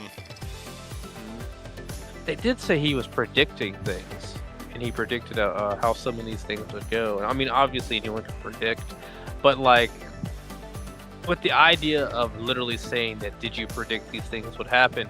It's possible that he's looking for what gives him the better choice or forwards his plan. And so it wouldn't surprise me if he's got some long-term game going on here. It wouldn't surprise me if he's playing Right. chess, and maybe he sees Goku and them being the way to get what he wants faster. Because it's not like Goma's really doing anything right now. Right. Again, like I said, he doesn't come off to me to be a real plot point besides that he has Dende. And unless they're going to start focusing on them, he doesn't matter. Neither does the brother. And they're too afraid of Goku and them right now as it is, which makes me think he's super weak. Right. Sorry, Squall. I know we're not letting you talk a whole lot. Just I gotta go get my kids ready for bed and everything, so I might be getting off here. Any Yeah. last things for me before? Nah, this is a good place to end it. I was gonna say I need to rest up before hitting the gym before work. So, well, just you can start first. Plug your socials. Favorite part of the podcast. Any announcements? And outro question would be Dragon Ball Super or Dragon Ball Daima? Which one are you picking? All right, go ahead. Rockstrap55, anywhere you can find me, mostly just YouTube and Rumble. I have some TikTok stuff going on right now. My favorite part of the podcast is when I became the most handsome after Hunter had left. So No, before he left. oh, so I was already the most handsome. All right, sorry, Hunter. Second behind me. But yeah, go okay, ahead. okay. Anyway, dude, I don't know. Super and Daima are both very good for what they bring. So as far as the adventure and the comedy, I know Super had some comedy in there for sure. Definitely less serious than Dragon Ball Z was, and Daima seems to be even less serious than that.